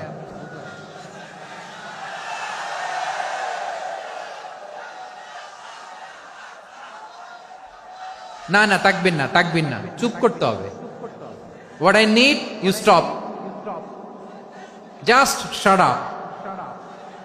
চুপ। হ্যাঁ ঠিক আছে, এভাবে। আবু মাহজুরা রাদিয়াল্লাহু তাআলা আনহু কিভাবে মুসলিম হলেন আওয়াজ করে শুনেন। হুনাইনের যুদ্ধ 8ম হিজরি, বিষ্ণু ইসা ইসলাম হুনাইনের যুদ্ধ শেষে ফিরতেছেন। পথিমধ্যে বেলাল রাদিয়াল্লাহু তাআলা আনহু, এই যে আবার কথা, আই রে আল্লাহ রে, এখানে ধাক্কা ধাক্কি কেন? চলে যাও, পেছনে যাও, পেছনে যাও। কি আজীব তামাশা! যেখানে যায় এখানে ধাক্কা ধাক্কি, মারামারি, গায়ের উপরে, কাঁধের উপরে, শাউটিং। অনেক গুরুত্বপূর্ণ কথা পয়েন্ট করে নিয়ে আসে যে বলবো, এই শাউট করার কারণে প্রোগ্রামটাই নষ্ট করে দেয়। আসছে আমার ভালোবাসা দেখাইতে, প্রোগ্রামটাই শেষ করে দিয়ে চলে যায়। স্টপ। আবার কথা বল, স্টপ। হুনাইনের যুদ্ধে 8ম হিজরি, কত হিজরি সবাই বলেন না একটু, কত হিজরি? 8ম হিজরিতে হুনাইনের যুদ্ধে রাসূল সাল্লাল্লাহু আলাইহি ওয়াসাল্লাম ফিরে আসতেছেন মদিনায়। পথিমধ্যে বেলাল রাদিয়াল্লাহু তাআলা আনহু আযান দিচ্ছেন। কি দিচ্ছেন? তো পাশে ছিল মুশরিকদের একটা পল্লী, কিছু মুশরিক তরুণ, কিছু অমুসলিম কিশোর, তারা আযানকে ব্যঙ্গ করতেছে। আমাদের বাংলায় মুখ ভেঙ্গানো বলে আর কি। বেলাল রাদিয়াল্লাহু তাআলা আনহু আযান দিচ্ছেন, ওই বাচ্চাগুলো মুশরিক, তো ওরা আযানকে ব্যঙ্গ করতেছে, বিকৃতি করে ওরাও আযান দিচ্ছে। উদ্দেশ্য হচ্ছে আযানকে নিয়ে ঠাট্টা করা। উদ্দেশ্য কি? ঠাট্টা করা। ব্যাপারটা মনে কষ্ট পাওয়ার মতো ব্যাপার না? কিন্তু বিশ্বনবী ওইখানে দেখেন কি খুঁজলেন। বিশ্বনবী খেয়াল করলেন অমুসলিম কিশোরদের মধ্য থেকে একটা কিশোরের গলাটা বড় দরাজ গলা, কণ্ঠটা বড় সুন্দর। খেয়াল করে দেখলেন যে কিছু কিশোর বেলালের আযানকে ব্যঙ্গ করে, বিকৃতি করে, কিন্তু একজনের কণ্ঠ দেখতে পাচ্ছেন না এত দূরে, কিন্তু কণ্ঠটা বড় সুন্দর, দরাজ গলা। বিশ্বনবী সাহাবীদেরকে বললেন, ধরো এগুলারে, ধরো। সবগুলারে ধরে বিশ্বনবীর সামনে আনা হলো। ওরা হাঁটু গেড়ে বসলো। বিশ্বনবী বললেন, তোমাদের মধ্যে কে যেন ব্যঙ্গ করে আযান দিচ্ছিল, তার গলাটা বড় উঁচু, গলার বেসটা বড় মজবুত, মেলোডিয়াস, সুমধুর কণ্ঠ। কে? আবু মাহজুরা বলে, আমার বন্ধুরা সবাই আমার দিকে আঙ্গুল দেখায়, আমি পড়ে গেছি বিপদে। রাসূল সাল্লাল্লাহু আলাইহি ওয়াসাল্লাম বাকি অমুসলিম তরুণদেরকে ছেড়ে দিলেন, বললেন তোমরা যাও। এবার আবু মাহজুরারে পাইছে। আবু মাহজুরার চুলের মধ্যে হাত দিলেন বিশ্বনবী, মাথায় হাত দিয়ে বললেন, এবার আযান দাও দেখি। আবু মাহজুরা বলে, আমি তো আযান দিতে জানি না, কারণ আমি তো বেলালেরটা শুইনা দিছি, আমার তো মুখস্থ নাই, আমি তো আযান দিতে জানি না। বিশ্বনবী বললেন, জানো না? তাহলে আসো, আমি তোমারে শিখাই দেই। সুবহানাল্লাহ পড়েন। আবু মাহজুরা হাঁটু গেড়ে বসে, বিশ্বনবীর মোবারক হাত আবু মাহজুরার চুলের মধ্যে। বিশ্বনবী আযানের মুআল্লিম আবু মাহজুরাকে বলতেছে, ঠিক আছে তোমারে শিখাই দিচ্ছি, আমি যা যা বলবো আমার সাথে সাথে বলো, পারবা? আবু মাহজুরা বলে, পারবো। বিশ্বনবী আযান দিচ্ছেন, মাথায় হাত দিয়ে আল্লাহু আকবার, আল্লাহু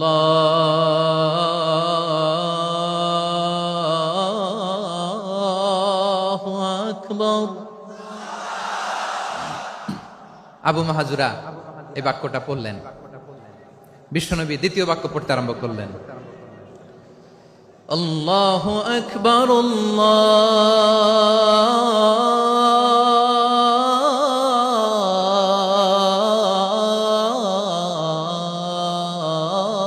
আল্লাহু আকবার। আবু মাহজুরা এই বাক্যটা বললেন। বিশ্বনবী আবু মাহজুরার মাথার মধ্যে হাত দিয়ে তৃতীয় বাক্য বললেন, আশহাদু আল্লা ইলাহা ইল্লাল্লাহ।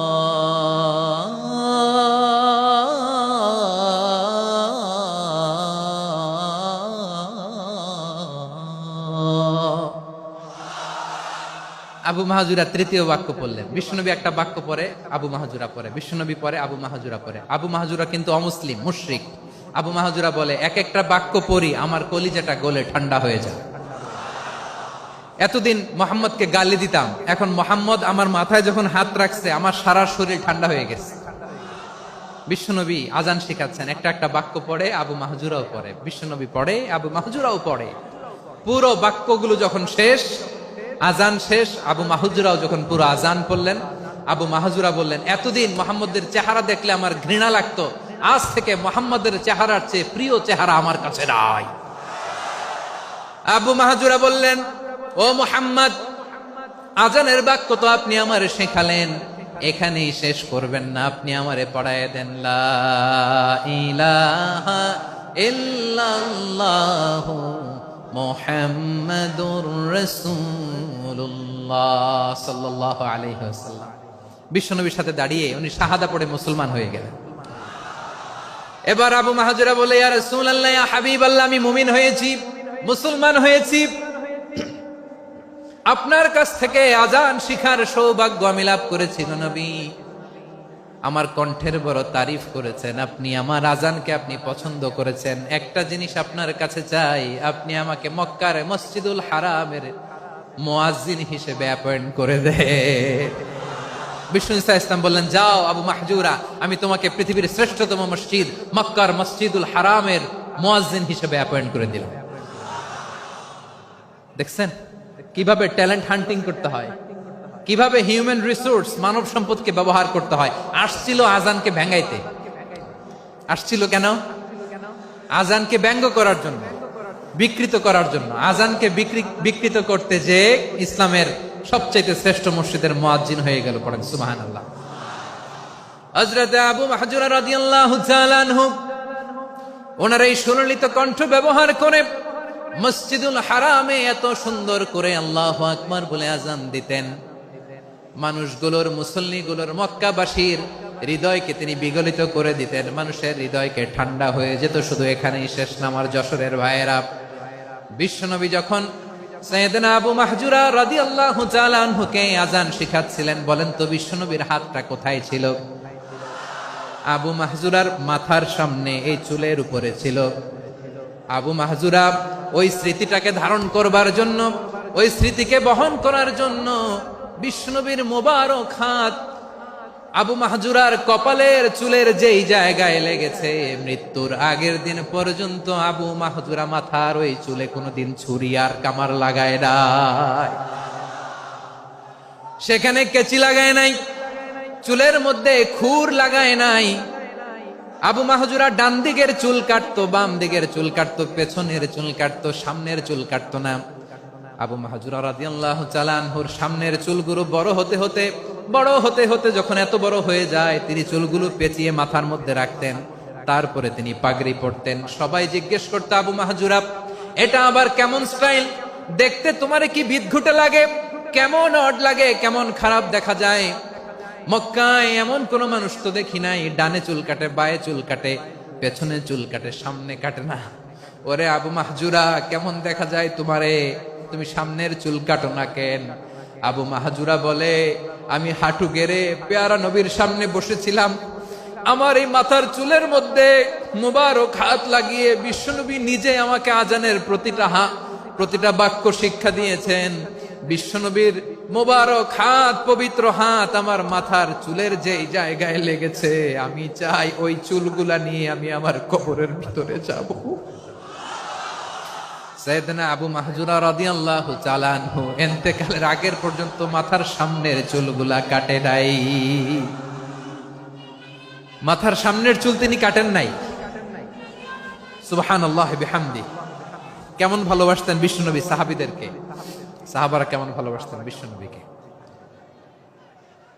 সামনের চুলগুলো বড় হতে হতে এত বড় ছিল, পেঁচিয়ে রেখে পাগড়ি পরতেন, কাটতেন না। নবীর হাত লেগেছিল। সুবহানাল্লাহ পড়েন।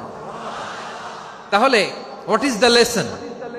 মোরাল অফ দ্য স্টোরি কি? মোরাল অফ দ্য স্টোরি হচ্ছে, আসছিল আজানকে ব্যঙ্গ করার জন্য, বিকৃত করার জন্য, হয়ে গেল মসজিদুল হারামের মুয়াজ্জিন। দেখেন বিশ্বনবী একটা খারাপ সিচুয়েশনের মধ্যে থেকে কি ভালো জিনিস বের করে আনলেন। আমি যে শুরুতে বলেছি কিভাবে তিনি হিউম্যান রিসোর্সকে ডেভেলপ করেছেন, ম্যানেজ করেছেন। তিনি যে চৌকস ট্যালেন্ট হান্টার ছিল, দেখেন সবার মধ্যে থেকে এর বাছাই করে মুয়াজ্জিন বানাই দিয়েছেন। সুবহানাল্লাহ পড়েন। তার মানে এই না সবাইরে ধরে ধরে উনি মুয়াজ্জিন বানাইছেন। যার যেই ট্যালেন্ট আছে তাকে ওই কাজে অ্যাসাইন করেছেন। যার যেই প্রতিভা আছে তার প্রতিভাকে ইসলামের কাজে লাগিয়েছেন। সুবহানাল্লাহ পড়েন। যায়েদ বিন সাবিত রাদিয়াল্লাহু তাআলা আনহু নাম শুনেছেন? যশোর কথা বেরোয় না। যদি জিজ্ঞাসা সালমান খানের নাম শুনছেন, সবাই হাত তুলবে, জি হুজুর শুনছি, মানে সব দেখা শেষ।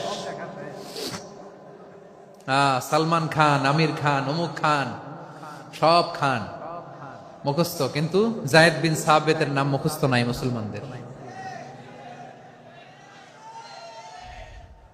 যেই সাহাবী মাথার সামনের চুল কাটে নাই, মসজিদুল হারামের মুয়াজ্জিন বানাইছেন বিশ্বনবী, সাহাবীর নাম কি? খায়া ফেলাইছে, স্লোগানের সাথে খায়া ফেলাইছে। আবু মাহজুরা। কি নাম? আবু মাহজুরা আল জুমাহি রাদিয়াল্লাহু তাআলা আনহু। এই নামটা আজকে নিয়ে যাইতে হবে যশোর। আবু মাহজুরা রাদিয়াল্লাহু তাআলা আনহু। 2 নম্বরে বলছিলাম যায়েদ বিন সাবিত রাদিয়াল্লাহু তাআলা আনহু। বিশ্বনবী দেখলেন মদিনার এই আনসারী সাহাবী হাইলি ট্যালেন্টেড, ইন্টেলেকচুয়াল, মেরিটোরিয়াস, জ্ঞানের প্রতি তার আকর্ষণ, মারাত্মক আকর্ষণ। বিশ্বনবী তাকে দায়িত্ব দিলেন, কোরআন যা নাজিল হয় তুমি লিখো, কাতিবুল ওয়াহি বানায় দিলেন। সুবহানাল্লাহ।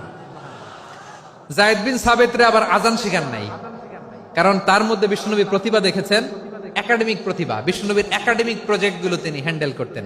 যায়েদ বিন সাবিত ছিল বিশ্বনবীর ব্যক্তিগত সচিব। কি ছিল? ব্যক্তিগত সচিব। বোঝেন নাই? বিশ্বনবীর ব্যক্তিগত সচিব এবং দোভাষী। ইহুদিরা কিছু লিখে দিলে এটার অর্থ বিশ্বনবীরে বুঝায় দিতেন, আবার ইহুদিদের কাছে কিছু লিখতে হলে তিনি লিখে দিতেন। বিশ্বনবী একদিন বললেন, ইন্নী ওয়াল্লাহি মা আমানু ইয়াহুদা আলা কিতাব। ইহুদিরা যে চিঠি পাঠায় অর্থ তো বুঝি না, আরেক ইহুদি আইনা অর্থ করা লাগে। আবার ইহুদিদের কাছে কিছু লিখে পাঠাইতে চাইলে আমরা তো লিখতে পারি না, ইহুদিরে দিয়ে লেখা লাগে। ওরা যে পয়রা শোনায় লিখে দেয়, আমি ওদের বিশ্বাস করি না। আমার নিজের একজন লোক দরকার। বিশ্বনবী এই যায়েদ বিন সাবিতকে চুজ করলেন ল্যাঙ্গুয়েজের জন্য। উনি বললেন, যায়েদ তোমার সফট স্কিলকে ডেভেলপ করতে হবে, তুমি হিব্রু ল্যাঙ্গুয়েজ শিখে ফেলো।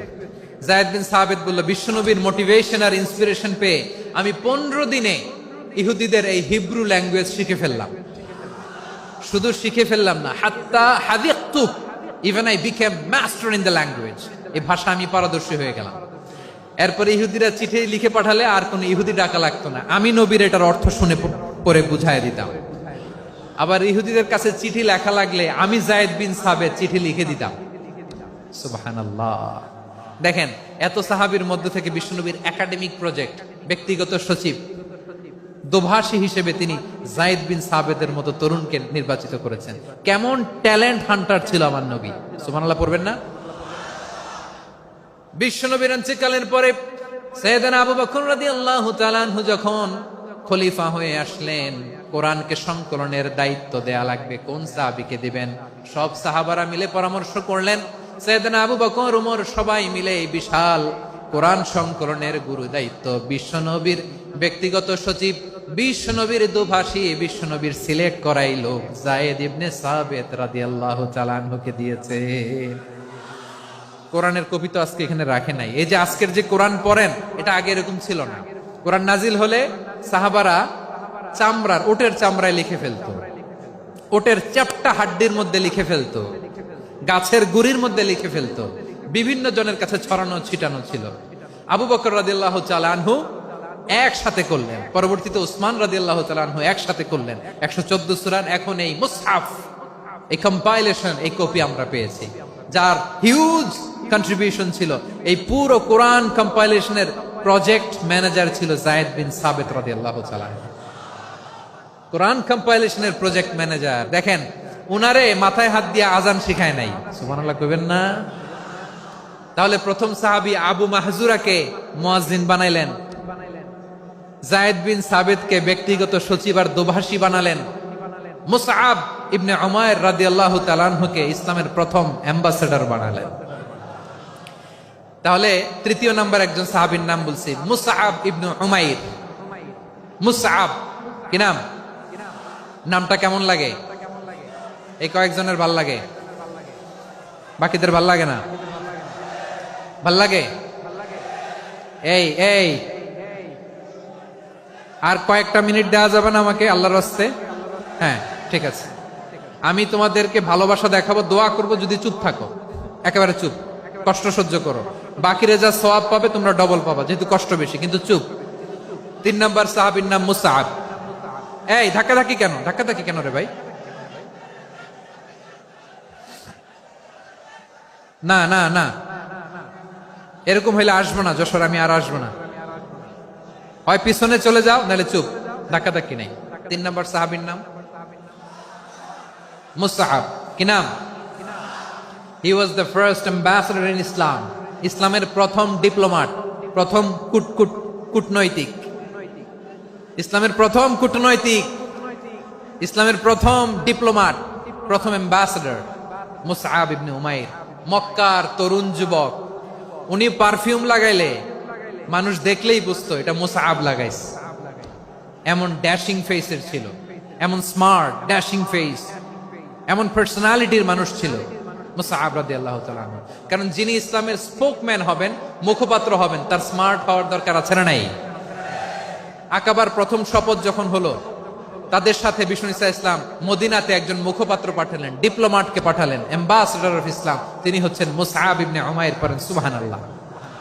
বিশ্বনবী দেখলেন সে অনেক স্মার্ট, তার ডেডিকেশন আছে, সিনসিয়ারিটি আছে, এবং মদিনায় যে আউস খাজরাজ গোত্রের নেতাদের সাথে ডিল করতে হবে, ইহুদিদের সাথে ডিল করতে হবে, ওখানে একজন পাক্কা জানু খেলোয়াড়ের দরকার আছে না নাই? মুসআব ইবনে উমাইর রাদিয়াল্লাহু তাআলা আনহু, ওনাকে বিষ্ণু ইসা ইসলাম চুজ করলেন। এবং বিষ্ণু ইসা ইসলামের এই চুজিংটা, এই সিলেকশনটা এত সুন্দর ছিল, তিনি মদিনাতে যে বিশ্বনবী আসার আগেই মদিনার জমিনকে তিনি উর্বর করে ফেলছেন। প্রতিটা ঘরে ঘরে কালিমার দাওয়াত তিনি পৌঁছায় দিচ্ছেন। জুমার বিধান নাজিল হয়েছে, কিন্তু মক্কায় পরিবেশ নাই জুমা পালনের। বিষ্ণু ইসা ইসলাম একজনকে দিয়ে খবর পাঠালেন, যাও মদিনায় মুসাবকে যে বলো, মুসাব তো আমার শিক্ষক, আমার স্পোকম্যান, মদিনাতে যেন তারা জুমা কায়েম করে। বিশ্বনবীর আগেই মুসআব মদিনার মুসলিমদেরকে নিয়ে মদিনায় প্রথম জুমা কায়েম করে ফেলছে। কোন সুবহানাল্লাহ। ডিপ্লোমাটদের কেমন হইতে হয়, অ্যাম্বাসেডারের কেমন হইতে হয়, মুসআব রাদিয়াল্লাহু তাআলা আনহুর কাছ থেকে শিখে নাও। মুসআব নামটা কেমন লাগে? যশোর যাদের সন্তান হবে, ছেলে সন্তান, আমার রাস্তায় পাইলে সবাই জিজ্ঞেস করে, হুজুর একটা নাম দেন, আমার ছেলে হবে। যশোরবাসীর জন্য আমি একটা নাম দিয়ে দিলাম, নাম রাখতে হবে মুসআব। কি নাম? নামটা যাদের ভাল লাগে, ছেলে সন্তান অনাগত আসবে, মনে চাইলে নাম রেখে দিবেন মুসআব রাদিয়াল্লাহু তাআলা আনহুর নামে মুসআব। তাহলে মুসআব রাদিয়াল্লাহু তাআলা আনহুকে বিশ্বনবী ল্যাঙ্গুয়েজ শিখান নাই, সফট স্কিল শিখান নাই। যায়েদ রাদিয়াল্লাহু, তিনি হিব্রু ল্যাঙ্গুয়েজ শিখেছেন, সুরিয়ানি শিখেছেন, কিন্তু মুসআবকে তিনি বানিয়েছেন the spokesman of Islam, the first diplomat, the ambassador of Islam. সুবহানাল্লাহ পড়বেন না?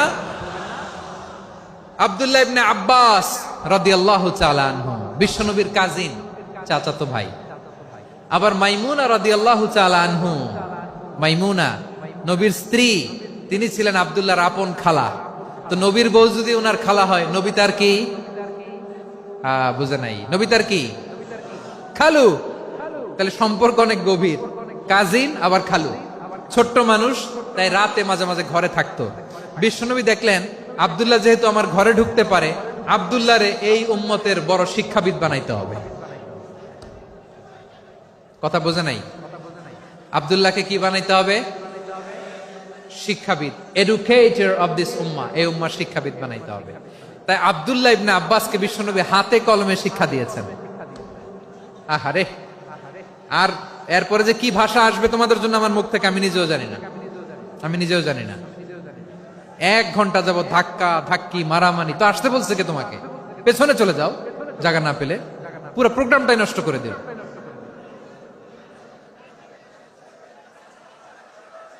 জি, আমার দিকে তাকান, আমি শেষ করে দিচ্ছি। হবে না, ইন্টেলেকচুয়াল আলোচনা এখানে হবে না, আমি বুঝতে পারছি, শেষ করে দিচ্ছি। আব্দুল্লাহ ইবনে আব্বাস রাদিয়াল্লাহু তাআলা আনহু। মনোযোগ দিয়ে কয়েকটা মিনিট শুনুন, আমি এখনই শেষ করে দিচ্ছি, এরপর আওয়াজ করবে। এই যে এগুলো কি আমি বুঝলাম না। আমি বললাম না সব করা যাবে, বসে যাও, শুয়ে যাও, চলে যাও, আওয়াজ করা যাবে না। অন্যকে বসো এটাও বলার দরকার নেই, জাস্ট এদিকে তাকাও। আল্লাহ।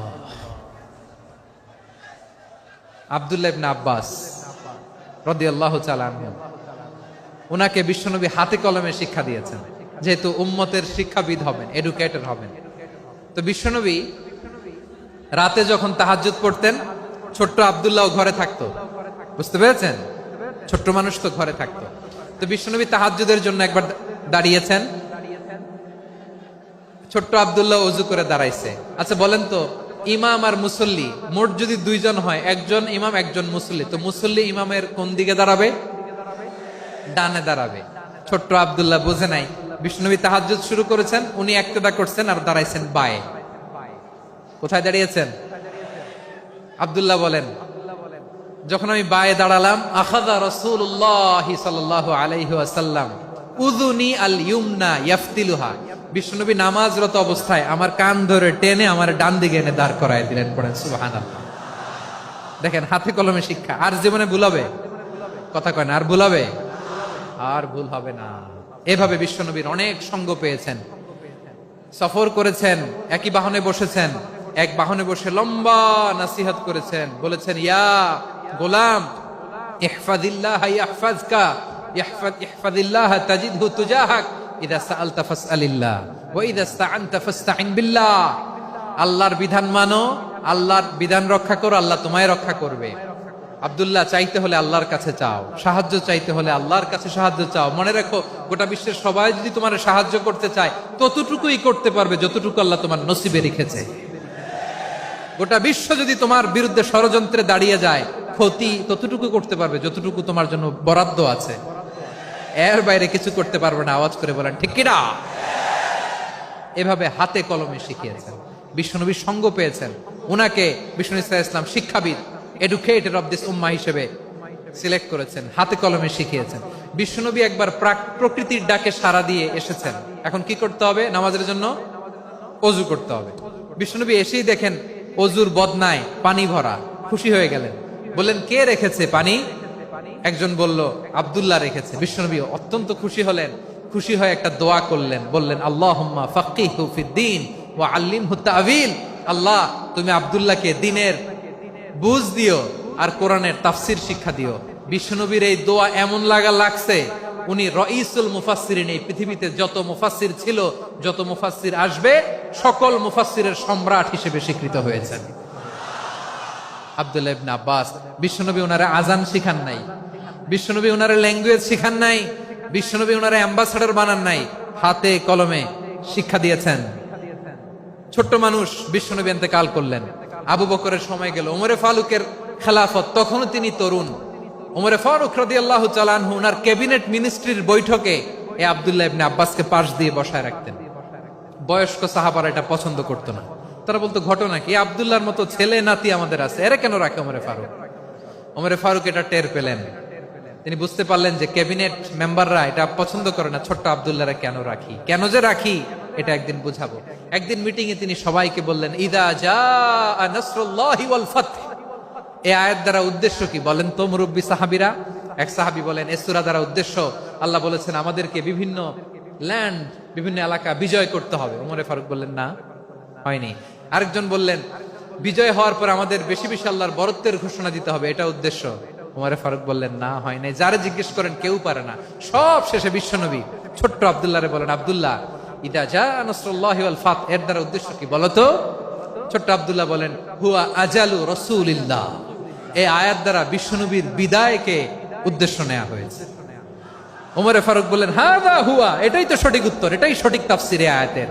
কারণ ইদা জাআ নাসরুল্লাহি ওয়াল ফাতহ, যখন আল্লাহর সাহায্য আর বিজয় আসবে, ওয়া রাআইতান নাসা ইয়াদখুলুনা ফি দীনিল্লাহি আফওয়াজা, আপনি দেখবেন দলে দলে, ঢলে ঢলে, বানের পানির মতো মানুষ ইসলামের দিকে ঢুকতেছে, ইসলামের বিজয় হয়েছে। তো ইসলামের বিজয়ের মিশন নিয়ে নবী আসছে, বিজয়ী যখন হয়ে গেছে, এখন তো নবীর বিদায় হবে। জোরে বলেন ঠিক কিনা? কোন সাহাবী এই সূক্ষ্ম কথাটা ধরতে পারে নাই, ওই আব্দুল্লাহ ছাড়া। আব্দুল্লাহ যখন উত্তর দিছে সব সাহাবীদের টনক নড়েছে। এরপর থেকে কোন ক্যাবিনেট মিটিং এ আর কোন সাহাবারা কোনো প্রশ্ন করে নাই, আওয়াজ করে পড়েন সুবহানাল্লাহ। বিশ্বনবী আব্দুল্লাহ ইবনে আব্বাসকে দ্য এডুকেটর অফ দ্য উম্মাহ, উম্মার শিক্ষাবিদ হিসেবে গ্রহণ করেছেন। আওয়াজ করে পড়তে হবে আল্লাহু আকবার। সাহাবীদের নামগুলো মনে থাকবে? এক নম্বরে আবু মাহজুরা, মুয়াজ্জিন বানাইছেন। যায়েদ ইবনে সাবিত, দোভাষী, ট্রান্সলেটর অফ প্রফেট, এবং তিনি ছিলেন বিশ্বনবীর ব্যক্তিগত সচিব। মুসআব ইবনে উমাইর, the first ambassador and diplomat of Islam. আব্দুল্লাহ ইবনে আব্বাস, এই উম্মার সবচেয়ে বড় এডুকেটর, শিক্ষাবিদ। আরেকজন ছিল আব্দুল্লাহ ইবনে মাসউদ রাদিয়াল্লাহু তাআলা। দুই আব্দুল্লাহ, আব্বাস গেল, আরেকজন হচ্ছে মাসউদ।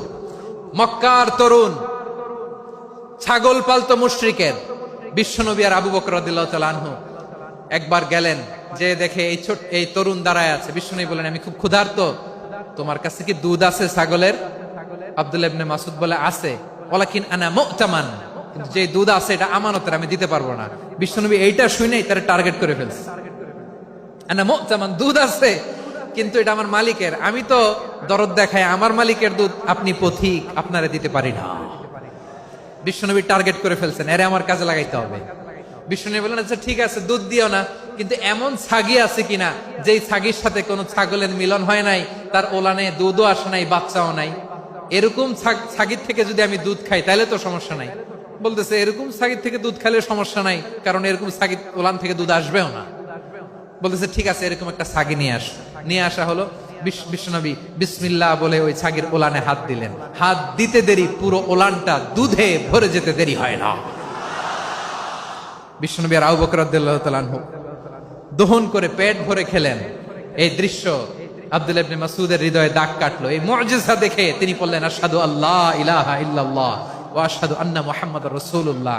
তিনি ষষ্ঠ মুসলিম ছিলেন, 6 নম্বর মুসলমান।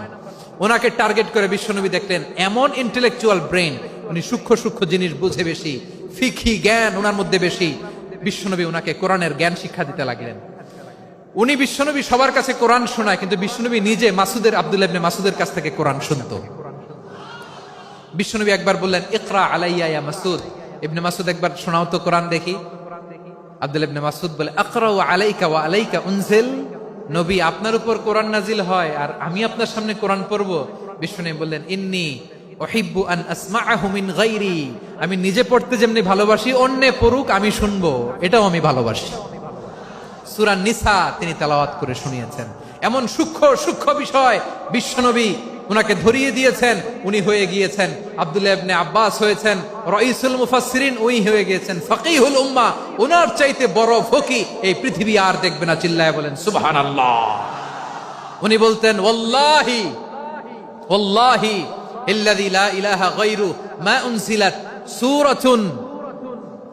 উনজিলাত সূরাতুন ইল্লা ওয়া আনা আ'লামু আইনা উনজিলাত ওয়া ফীমা উনজিলাত। বিশ্বনবী এমন ভাবে কোরআনের দার্স আমাকে দিয়েছেন, কোরআনে যত সূরা নাজিল হয়েছে, যেখানে নাজিল হোক না কেন আমি জানি এটা কোথায় নাজিল হয়েছে এবং কোন প্রেক্ষাপটে নাজিল হয়েছে। এমন একটা সূরা নাই যে সূরার কোথায় নাজিল হয়েছে আমি মাসুদের জানা নাই, কোন প্রেক্ষাপটে নাজিল হয়েছে আমার জানা নাই। এরকম ঘটবে না। চিল্লায় বলেন আল্লাহু আকবার। এই আব্দুল্লাহ ইবনে মাসউদ রাদিয়াল্লাহু তাআলা আনহু ওমর ফারুকের সময় কুফার চিফ জাস্টিস ছিলেন। কুফা নগরীর চিফ জাস্টিস। চিফ জাস্টিস বুঝেন নাই? বিচারপতি। কি ছিলেন? সবাই বলে নাই, কি ছিলেন? বিচারপতি ছিলেন। এবং ওনার যে ফিকহি জ্ঞানের ধারা, এটাই আলকামা, ইব্রাহিম আন-নাখাই, হাম্মাদ ইবনে সুলাইমান হয়ে ইমাম আবু হানিফা পর্যন্ত পৌঁছেছে। এবং ওনার ফিকহি জ্ঞানের ধারাই হানাফি মাযহাবে অ্যাকসেপ্ট হয়েছে। আজও এগুলো হানাফি মাযহাবে চর্চিত হয়। হানাফি মাযহাবের সব ফিক আব্দুল্লাহ ইবনে মাসউদের ফিকহি জ্ঞানের ধারা থেকে নেওয়া হয়েছে। চিল্লায় পড়েন সুবহানাল্লাহ। তাহলে উনাকে বিশ্বনবী বানিয়েছেন জুরিস্ট, আইনবিদ, ফাকিহ। উনারে আজান শিখান নাই। হিউম্যান রিসোর্স ডেভেলপমেন্ট কিভাবে করবেন, মানব সম্পদের উন্নয়ন কিভাবে করতে হয়, কিভাবে যার যেখানে প্রতিভা কাজে লাগাতে হয় উনি দেখিয়েছেন। সুবহানাল্লাহ পড়বেন না? খালিদ বিন ওয়ালিদ নাম শুনছেন? কে কে শোনেন নাই হাত তোলেন। কি ছিলেন? বীর যোদ্ধা, বীর যোদ্ধা ছিলেন খালিদ বিন ওয়ালিদ, কিন্তু তিনি ইসলাম ধর্ম গ্রহণ করেছেন অনেক দেরিতে, 8ম হিজরিতে। তার মানে 8ম হিজরির আগে উনি মুশরিকদের পক্ষে লড়াই করেছেন। ওনার হাতে কত মুসলিম সাহাবী যে নিহত হয়েছে হিসাব নাই। বিষ্ণুনবী টার্গেট করে রাখছে, তুমি আমাদের মুসলিমদের এত ক্ষতি করলা, তুমি যখন মুসলমান হবা তোমার দিয়ে আমি এমন কাম করামু যে এটা আর কেউ করতে পারবে না। সুবহানাল্লাহ নাই? যশোর ক্লান্ত হয়ে গেছে।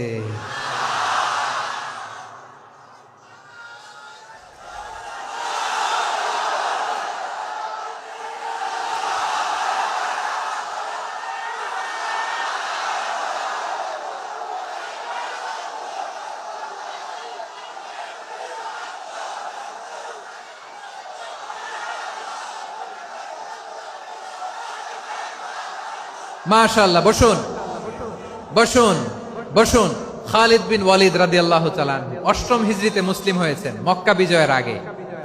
তো মক্কা বিজয়ের আগে যখন মুসলিম হয়েছেন, এর আগে কি করছেন? কাফিরদের সাথে যুদ্ধ করেছেন। উনি উহুদের যুদ্ধে মুসলমানদের যে পরাজয় ভাব, কঠিন পরিস্থিতির মুখোমুখি উনার কারণে পেছন থেকে এমন আতর্কিত আক্রমণ করেছেন, মুসলমানদেরকে কচুকাটা করেছেন।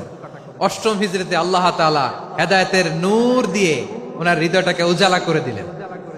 লা ইলাহা এটা এমন বাণী যার হৃদয়ে একবার টাচ খাবে, এইটা থেকে সে আর পালিয়ে বেড়াতে পারে।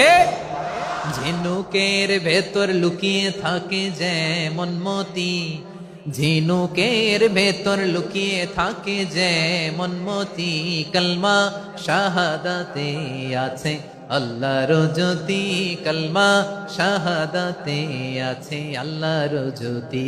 ঠিক কিনা বলেন? মক্কা বিজয়ের আগে মুসলিম হলেন, হওয়ার পরেই বিশ্বনবীর টার্গেট ফুলফিল হলো। ওই যে টার্গেট করে রেখেছেন আর দোয়া করেছেন, খালিদ বিন ওয়ালিদ যদি মুসলিম হয় তাকে আমি মিলিটারি চিফ বানাবো। ওনাকে আজান শিখান নাই, ওনারে কান ধইরা নামাজের এই মাথা থেকে ওই মাথা আনান নাই, ফিকহি কোরআনের সূক্ষ্ম তাফসীর ওনারে শিখান নাই, অ্যাম্বাসেডর বানান নাই। বিষ্ণু ইসলাম উনাকে সামরিক অভিযানে প্রেরণ করেছেন। সামরিক অভিযানে তিনি প্রেরণ করেছেন। উনার জীবদ্দশায় উনার নেতৃত্বে যতগুলো যুদ্ধ হয়েছে, একটা যুদ্ধেও তিনি পরাজয় বরণ করেন নাই। ওমরে ফারুকের সময়কালে তিনি চিফ অফ মুসলিম মিলিটারি, মানে মুসলিম সেনাপতি হয়েছেন। যশোর আওয়াজ করো, ঠিক কিনা বলো? সেনাপতি, মুসলিম সেনাপতি। তাহলে কিভাবে হিউম্যান রিসোর্স ব্যবহার করতে হয় গোটা বিশ্ব আমার নবীর কাছ থেকে শিখে না। খালিদ বিন ওয়ালিদ, ওনাকে বিশ্বনবী একটা উপাধি দিয়েছেন। উপাধিটা হচ্ছে সাইফুল্লাহিল মাসলুল, আল্লাহর নাঙ্গা তরবারি, আল্লাহর খোলা তরবারি, দ্য ওপেন সোর্ড অফ আল্লাহ। খালিদ বিন ওয়ালিদ মুসলিম সেনাপতি। হাসান বিন সাবেত নাম শুনছেন? দেখি উনি কি ছিল বলেন। রাসূলের সভা কবি, কালচারাল হিজিমনিকে ডিফিট করার জন্য। উনি ভালো অস্ত্র চালানো জানতেন না, ওই কাজে উনি যেতেন না। ওনার ছিল কাব্য প্রতিভা। কাব্য প্রতিভা, কাফিররা কবিতা দিয়ে নবীকে গালি দিত। বিশ্বনবী বলতেন, ইয়া হাসান আজিব আন রাসূলিল্লাহ, তুমি নবীর হয়ে কাফেরদের এই কথাগুলোর জবাব দাও। বিশ্বনবীর একটা মিম্বার ছিল, বিশ্বনবীর মিম্বারের পাশাপাশি মসজিদে নববীতে এই হাসান বিন সাবেতের জন্য বিশ্বনবী একটা স্পেশাল মিম্বার বানিয়ে দিয়েছেন। এখান থেকে তুমি জবাব দাও।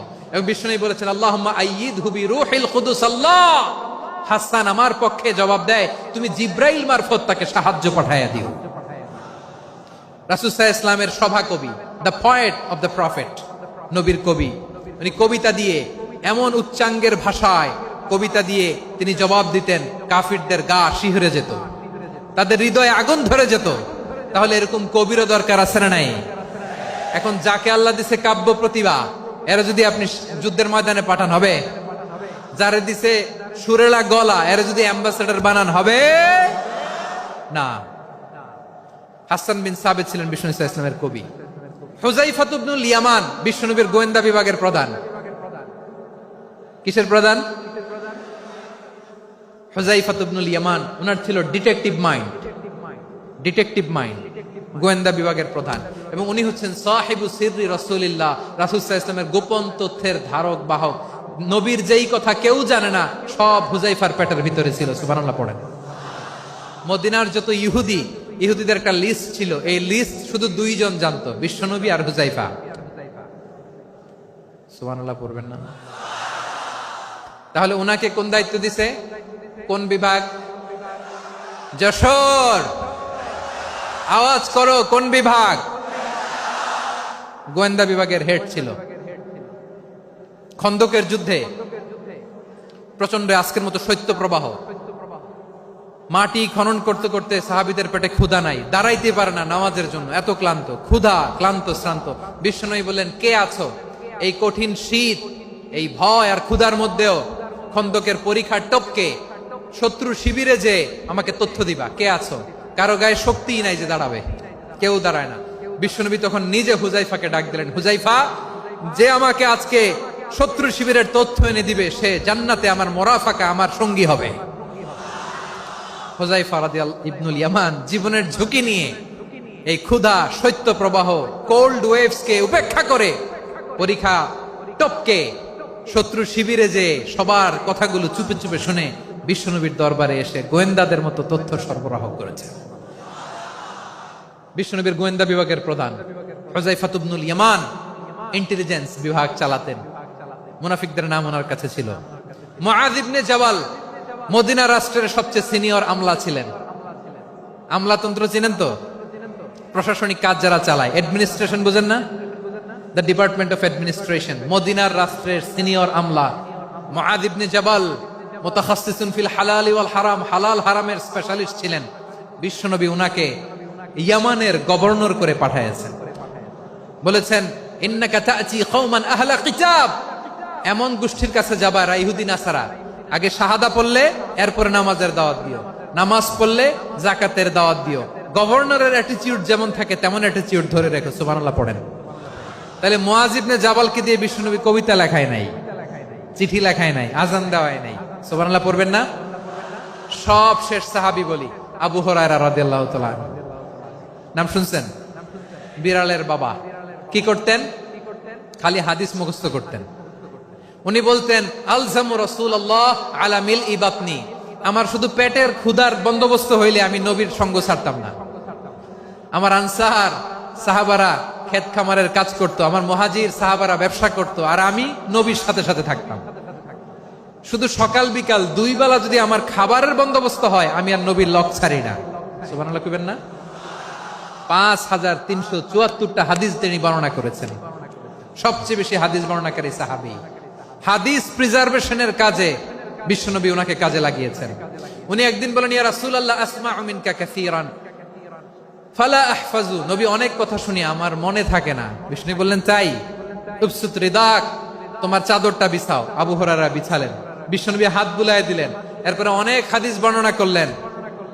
আবু হুরায়রা বলে, তারপর থেকে বিশ্বনবী যাই বর্ণনা করে আমি শুনি আর একটাও বলি না। এখন সুবহানাল্লাহ। বিশ্বনবী ওনাকে হাদিস প্রিজার্ভেশন, নবীর এই যে লক্ষ্য হাদিস প্রিজার্ভেশনের এই দায়িত্ব দিয়েছেন সাইয়েদনা আবু হুরায়রা রাদিয়াল্লাহু তাআলা আনহুকে। প্রিয় ভাইরা, তাহলে 10 জন সাহাবীর কথা যে বললাম, আপনারা কি খেয়াল করেছেন কত বড় ট্যালেন্ট হান্টার, চৌকস ট্যালেন্ট হান্টার ছিল আমার নবী। এক একজনের এক এক ট্যালেন্ট, এক এক কাজে অ্যাসাইন করেছেন, এক একজনকে এক এক দায়িত্ব দিয়েছেন, এক একজনের প্রতিভাকে এক এক ভাবে বিকশিত হওয়ার সুযোগ দিয়েছেন। আওয়াজ করে বলেন ঠিক কি না? এখন আমার পর্দার আড়ালে আমার মায়েরা বলবে, এতগুলো পুরুষ সাহাবীর কথা বললো, নারী সাহাবীরা কি কিছু করে নাই? হ্যাঁ, একজন নারী সাহাবীর কথা বলে মোনাজাত হবে, দোয়া ছাড়া কেউ যাব না। রুফাইদা আল আসলামিয়া রাদিয়াল্লাহু তাআলা আনহা, ওনার বাবার নাম সাআদ আল আসলামি। বিশ্বনবী কি খেয়াল করলেন দেখেন, সাআদ ছিল মদিনার বড় ডাক্তার।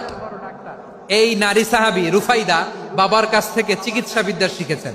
যখন শিখছে বিশ্বনবী দেখলেন, আমার তো প্রতি সপ্তাহে সপ্তাহে যুদ্ধে আহত সাহাবীদের সেবা দিবে কে?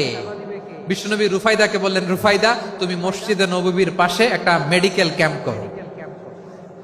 এই যে সাকিনা আদ্দিন মেডিকেলের আমার ছাত্রী বন্ধুরা শুনে রাখো, তোমাদের আইকন হচ্ছে এই রুফাইদা আল আসলামিয়া। বিশ্বনবীর ডিরেকশন অনুযায়ী তিনি মসজিদে নববীর পাশে একটা মেডিকেল ক্যাম্প করলেন এবং আহত সাহাবাদের চিকিৎসা উনি ওনার টিম নিয়ে দিতেন। বিশ্বনবীর পরামর্শে উনি আনসারি এবং মুহাজির মহিলা সাহাবীদেরকে নিয়ে একটা স্পেশাল মেডিকেল টিম গঠন করলেন। খায়বার যুদ্ধে 7ম হিজরিতে যখন বিশ্বনবী যায়, উনি ওনার টিম নিয়ে আসলেন, বললেন, ইয়া রাসূলুল্লাহ, আমরা তো তলোয়ার চালাতে পারি না, আমরা তো তীর মারতে পারি না, আপনি যদি অনুমতি দেন খায়বার অভিযানে আমি আমার টিম নিয়ে মেডিকেল টিমের সেবাটা সার্ভিসটা দিতে চাই। পড়েন সুবহানাল্লাহ। বিশ্বনবী অনুমতি দিলেন, যোদ্ধা সাহাবীদের সাথে রুফাইদা আল আসলামিয়া উনিও মেডিকেল টিম নিয়ে অগ্রসর হলেন। খায়বারের প্রতিটা আহত ইনজুর্ড সাহাবী যারা ইনজুরি শিকার হয়েছেন সবাই রুফাইদা আল আসলামিয়ার এই মেডিকেল ক্যাম্প থেকে চিকিৎসা সহায়তা পেয়েছেন। সুবহানাল্লাহ পড়েন। দেখেন কিভাবে বিশ্বনবী ট্যালেন্ট বাছাই করতেন।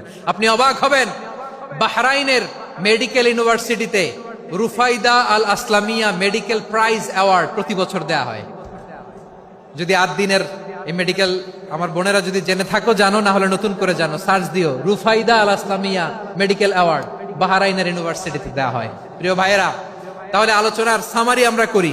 বিশ্বনবী যার যেখানে ট্যালেন্ট তাকে ওইখানে কাজে লাগাতেন। আওয়াজ করে বলেন ঠিক কিনা? এবার একটা ইন্টারভিউ হবে, আওয়াজ করে বলেন, আবু মাহজুরাকে বিশ্বনবী কি বানাইছেন? হ্যাঁ, ভুলে গেছেন? সামনের চুলে হাত দিয়ে বিশ্বনবী কি সুন্দর গলায় আজান শিখালেন। মুয়াজ্জিন। যায়েদ বিন সাবিতকে একাডেমিক প্রজেক্টের দায়িত্ব দিয়েছেন, তিনি ছিলেন বিশ্বনবীর দোভাষী ব্যক্তিগত সচিব। মুসআব ইবনে Umair, the first ambassador of Islam. Abdullah ইবনে আব্বাস, উম্মার বড় শিক্ষাবিদ মুফাসসির। আব্দুল্লাহ ইবনে মাসউদ, আব্দুল্লাহ ইবনে মাসউদ ছিলেন জুরিস্ট। কি ছিলেন? জুরিস্ট ছিলেন, এই উম্মার সবচেয়ে বড় জুরিস্ট। খালিদ বিন ওয়ালিদ, সেনাপ্রধান। হাসান বিন সাবিত, হাসান বিন সাবিত ছিলেন বিশ্বনবীর সভাকবি। কি ছিলেন? বিশ্বনবীর সভাকবি ছিলেন। এরপরে হুযায়ফা ইবনুল ইয়ামান কি ছিলেন? গোয়েন্দা বিভাগের প্রধান। মুআয ইবনে জাবাল কি ছিলেন? সিনিয়র আমলা, ইয়ামানের গভর্নর। আবু হুরায়রা রাদিয়াল্লাহু তাআলা আনহু হাদিস প্রিজার্ভেশনের কাজ করেছেন। আর আমাদের রুফাইদা আল আসলামিয়া রাদিয়াল্লাহু তাআলা আনহা কি ছিলেন? নার্স ছিলেন, নার্স হয়ে মেডিকেল সেবা দিয়েছেন। প্রিয় ভাইয়েরা, পুরো আলোচনার যদি সামারি করি তাহলে বিশ্বনবী যেভাবে হিউম্যান রিসোর্সকে ম্যানেজ করেছেন, যার যেখানে প্রতিভা কাজে লাগিয়েছেন, আমরাও যদি করি আমাদের বাংলাদেশের চিত্র আমরা পাল্টে যেতে পারবো। আমরা শুরুতে শুনেছি মানুষের আছে অসীম সম্ভাবনা, প্রতিটা মানুষ অনন্য, যত্ন নিলে, যথাযথ পরিচর্যা করলে মানুষ বিশ্ব জয় করতে পারে। ঠিক কিনা? আমাদের হাফেজে কোরআনের সামনে দাঁড়াতে পারে এমন কোন হাফেজে কোরআন আল্লাহর জমিনে জন্ম হয় নাই। গোটা বিশ্ব কাঁপিয়ে তারা সেরা, আমাদের ক্রিকেটাররা সেরা, আমাদের তৈরি পোশাক শিল্প সেরা। এরকম অনেক অনেক সেরা জিনিস আছে, আমরা এগুলোরে নার্চারিং করতে পারি নাই, পরিচর্যা করতে পারি নাই, সঠিক তারবিয়াতের অভাব। তাহলে মানুষের অসীম সম্ভাবনাকে কাজে লাগাতে হবে। ঠিক কিনা বলেন? ইউনুস গভর্নমেন্টকে আমি বলবো, অল্প সময়ের জন্য আপনারা এসেছেন, সংস্কারও করতে হবে, আবার নির্বাচনও করতে হবে। সব সংস্কার হতে করতে পারবেন না, যতটুকু পারবেন এর মধ্যে আমাদের যে হিউজ ম্যান পাওয়ার, আমাদের যে মানব সম্পদ, হিউম্যান রিসোর্স, এটাকে ডেভেলপ করে আপনাদের যেতে হবে। যেটা পারবেন না সেটাকে পরবর্তী নির্বাচিত গভর্নমেন্টের কাছে রেখে যেতে হবে, যে তারা যেন করে, তাদের কাছে আপনারা এটা রেখে যাবেন। তাহলে মানুষ চাইলে বিশ্ব জয় করতে পারে। আর মানুষকে হারাতে পারে কেউ? জোরে বলো যশোর, মানুষকে হারাতে পারে কেউ? আল্লাহ আমাদেরকে জনসংখ্যা দিয়েছেন। প্রিয় ভাইয়েরা, এই জনসংখ্যা অনেক বড় সম্পদ, এটা আমাদের জন্য অভিশাপ নয়, আশীর্বাদ। আমাদের জনসংখ্যাকে যদি আমরা জনশক্তিতে রূপান্তর করতে পারি, আজকে বাংলাদেশ যে অবস্থানে দাঁড়িয়ে আছে, বাংলাদেশ তার 20 গুণ উন্নতির শিখরে চলে যাবে। চিল্লায় বলো ঠিক কিনা? আমাদের শ্রমিক ভাইয়েরা বাইরে কাজ করে, আমাদের শ্রমজীবী ভাইয়েরা, প্রবাসীরা, তাদের ব্যাপারে গুরুত্ব দিতে হবে। আমাদের শ্রমের দাম সবচেয়ে কম, সবচেয়ে কম। তারা এম্বাসিতে গুরুত্ব পায় না, এয়ারপোর্টে গুরুত্ব পায় না। এই সরকার অবশ্য তাদেরকে অনেক গুরুত্ব দিচ্ছে। আমাদের অদক্ষ শ্রমিককে যখন আমরা দুবাই পাঠাই, অল্প বেতন পায়, কিন্তু ইন্ডিয়ানরা দক্ষ শ্রমিক পাঠাইলে তার 3 গুণ বেতন পায়। আমরা আমাদের শ্রমিকদেরকে অদক্ষভাবে আর পাঠাতে চাই না, দক্ষ শ্রমিক পাঠিয়ে আমরা রেমিটেন্সের বন্যা বইয়ে দেব। আমাদের শ্রমিকদের পাঠানো রেমিটেন্সের টাকায় সচল থাকে আমার দেশের অর্থনীতির চাকা। তাদেরকে সবচেয়ে গুরুত্ব দিতে হবে। আমরা পেয়েছি ফ্রিডম ফাইটার, মুক্তিযোদ্ধা, আর আমার প্রবাসী ভাইরা হচ্ছে রেমিটেন্স ফাইটার। জোরে বলো ঠিক কিনা? তাহলে আমাদের এই জনশক্তিকে জনসম্পদে ট্রান্সফর্ম করতে হবে, ঠিক কিনা বলেন? সরকার জনগণকে এভাবে পলিশ করতে হবে। মা বাবারা ছেলে মেয়েদের মধ্যে কার কোন যোগ্যতা তাকে ওইভাবে কাজে লাগাতে হবে। সবার এ প্লাস পাওয়ার কোনো দরকার নাই। আমাদের দেশে একটা টেন্ডেন্সি আছে, পরীক্ষায় এ প্লাস না পাইলে কই তুই কি করলি, পাশের বাড়ির ছেলে এ প্লাস পাইছে, যা ওর পা ধোয়া পানি খা। কি খা? তা আমি ভাবছি যে পা ধোয়া, এ প্লাস পাওয়া ছেলেদের পা ধোয়া পানির একটা পানির ব্র্যান্ড বানাইতে হবে। এরকম লেখা থাকবে, এ প্লাস পাওয়া ছেলেদের পা ধোয়া পানি। খাওয়া নাই, এগুলার খাওয়া নাই। ওরে আল্লাহ এ প্লাস পাওয়ার জন্য বানাইছে, আর আপনার ছেলেকে এই এ প্লাস গুলারে নিয়ন্ত্রণ করার জন্য আল্লাহ বানাইছে। ওকে দিয়ে আল্লাহ কি করবে আপনি জানেনই না। একটা এ প্লাস, একটা এ গ্রেড একটা মানুষের জীবনকে ঠিক করে দিতে পারে না। আপনার ছেলেকে আল্লাহ অন্যদিকে যোগ্যতা দিয়েছে। ওদের মনোবল ভাঙবেন না, খবরদার, খবরদার। ছেলে মেয়েদের মনোবল ভাঙবেন না। যাকে দিয়ে যেটা হবে তাকে দিয়ে সেটা করতে হবে, তার প্রতিভাকে সেভাবে কাজে লাগাতে হবে। তাহলে বাংলাদেশ, আমাদের এই জনসংখ্যা জনসম্পদে রূপান্তরিত হবে। আমাদের সরকারের তত্ত্বাবধানে আমাদের 18 কোটি জনগণ দক্ষ জনশক্তিতে রূপান্তরিত হোক। আমরা চাই কি চাই না? আমরা ভালো মানুষ, শ্রেষ্ঠ মানুষ হতে চাই কি চাই না? ওই জাপানিজদের মতো সৎ, ওই ইউরোপিয়ানদের মতো কালচার্ড। আমাদেরকে আল্লাহ তাআলা কোরআন সুন্নাহ অনেক কিছু দিয়েছেন। যেহেতু বর্তমানে আমরা দেখছি তারা সৎ, তাদের মধ্যে ভ্যালু আছে, সেগুলো আমাদের মধ্যে আনার দরকার আছে না নাই? আর ইসলাম দিয়ে আমাদের জীবনকে সাজাতে হবে, ইসলাম দিয়ে আমার পরিবারকে সাজাতে হবে। ইসলাম থেকে, কোরআন থেকে প্রেসক্রিপশন না নিলে জীবন সুন্দর হবে না। কোরআন থেকে প্রেসক্রিপশন না নিলে সমাজ সুন্দর হবে না। কোরআনের প্রেসক্রিপশন না মানলে রাষ্ট্র সুন্দর হবে না। কোরআনের প্রেসক্রিপশন অ্যাপ্লাই না করলে শুধু দুর্নীতি দমন কমিশন দিয়ে দুর্নীতি বন্ধ করা যাবে না। এজন্য কোরআনের আইন আমরা চাই কি চাই না? প্রিয় ভাইয়েরা, হিউম্যান রিসোর্স ডেভেলপমেন্ট, মানব সম্পদের উন্নয়ন, আমাদের সরকার যেন এদিকে নজর দেয়। আমরা যেন এই ব্যাপারে যত্নবান হয়ে উঠি। যাকে আল্লাহ যে যোগ্যতা দিয়েছে, এই যোগ্যতা দিয়ে আমরা যেন ইসলামের জন্য, দেশের জন্য কাজ করি। আমরা যেন আমাদের স্কিল ডেভেলপ করি, আমাদের পটেনশিয়ালকে ডেভেলপ করি। মোরালিটি, ভ্যালিউজ নিয়ে শায়েখ আহমদুল্লাহ আলোচনা করেছেন। এগুলো দিয়ে যেন আমরা আমাদেরকে সাজাই। আল্লাহ তাআলা আমাদের দেশকে তুমি নিরাপদ করো, আমরা পড়ি আমিন। আল্লাহ আমার 18 কোটি জনগণকে তুমি জনশক্তিতে রূপান্তরিত করো, আমিন। আল্লাহ আমরা হাতে হাত রেখে, কাঁধে কাঁধ মিলিয়ে ভাইয়ে ভাইয়ে যেন এই দেশকে গড়তে পারি, আল্লাহ তুমি তৌফিক দান করো, আমরা পড়ি আমিন। আমার প্রিয় মহিউদ্দিন ভাই বলেছেন, হুজুর এমন একটা ঘোষণাপত্র দিয়ে যাবেন আজকের এই ঐতিহাসিক যশোরের প্রোগ্রামে, যেটা গোটা বাংলাদেশে মানুষ এটার উপর আমল করে। আমি যে কথাটা বলেছি এটাই, আসুন আমরা আমাদের জনসংখ্যাকে জনসম্পদে ট্রান্সফর্ম করি। আমাদের জনসংখ্যাকে আমরা যেন জনশক্তিতে রূপান্তরিত করি। জনসংখ্যাকে ট্রান্সফর্ম করে জনশক্তি দিয়ে আমরা যেন আগামীর বাংলাদেশ, স্বাধীন বাংলাদেশ 2.0 কে গড়ে তুলি। আল্লাহ তাআলা আমাদের সবাইকে কথাগুলো বোঝার, আমল করার তৌফিক দান করুন। এই জেনজি, ক্ষমা করে দিও আমাকে, অনেক ধমক দিছি, বকা দিছি। আল্লাহ তোমাদেরকে করুক, কবুল করুক, যশোরবাসীকে কবুল করুক, আদ দিনকে কবুল করুক, এই মেডিকেল কলেজকে কবুল করুক, ইসলামের জন্য বাঁধ ভাঙা এই জোয়ার এবং উচ্ছ্বাসকে আল্লাহ তাআলা কবুল করুক। হাযা মা ইনদি ওয়াল ইলমু ইনদাল্লাহ আলাইহি তাওয়াক্কালতু ওয়া ইলাইহি উনীব। সুবহানাকাল্লাহুম্মা বিহামদিকা আশহাদু আল লা ইলাহা ইল্লা আনতা আস্তাগফিরুকা ওয়া আতুবু ইলাইক। আল্লাহুম্মা আমিন।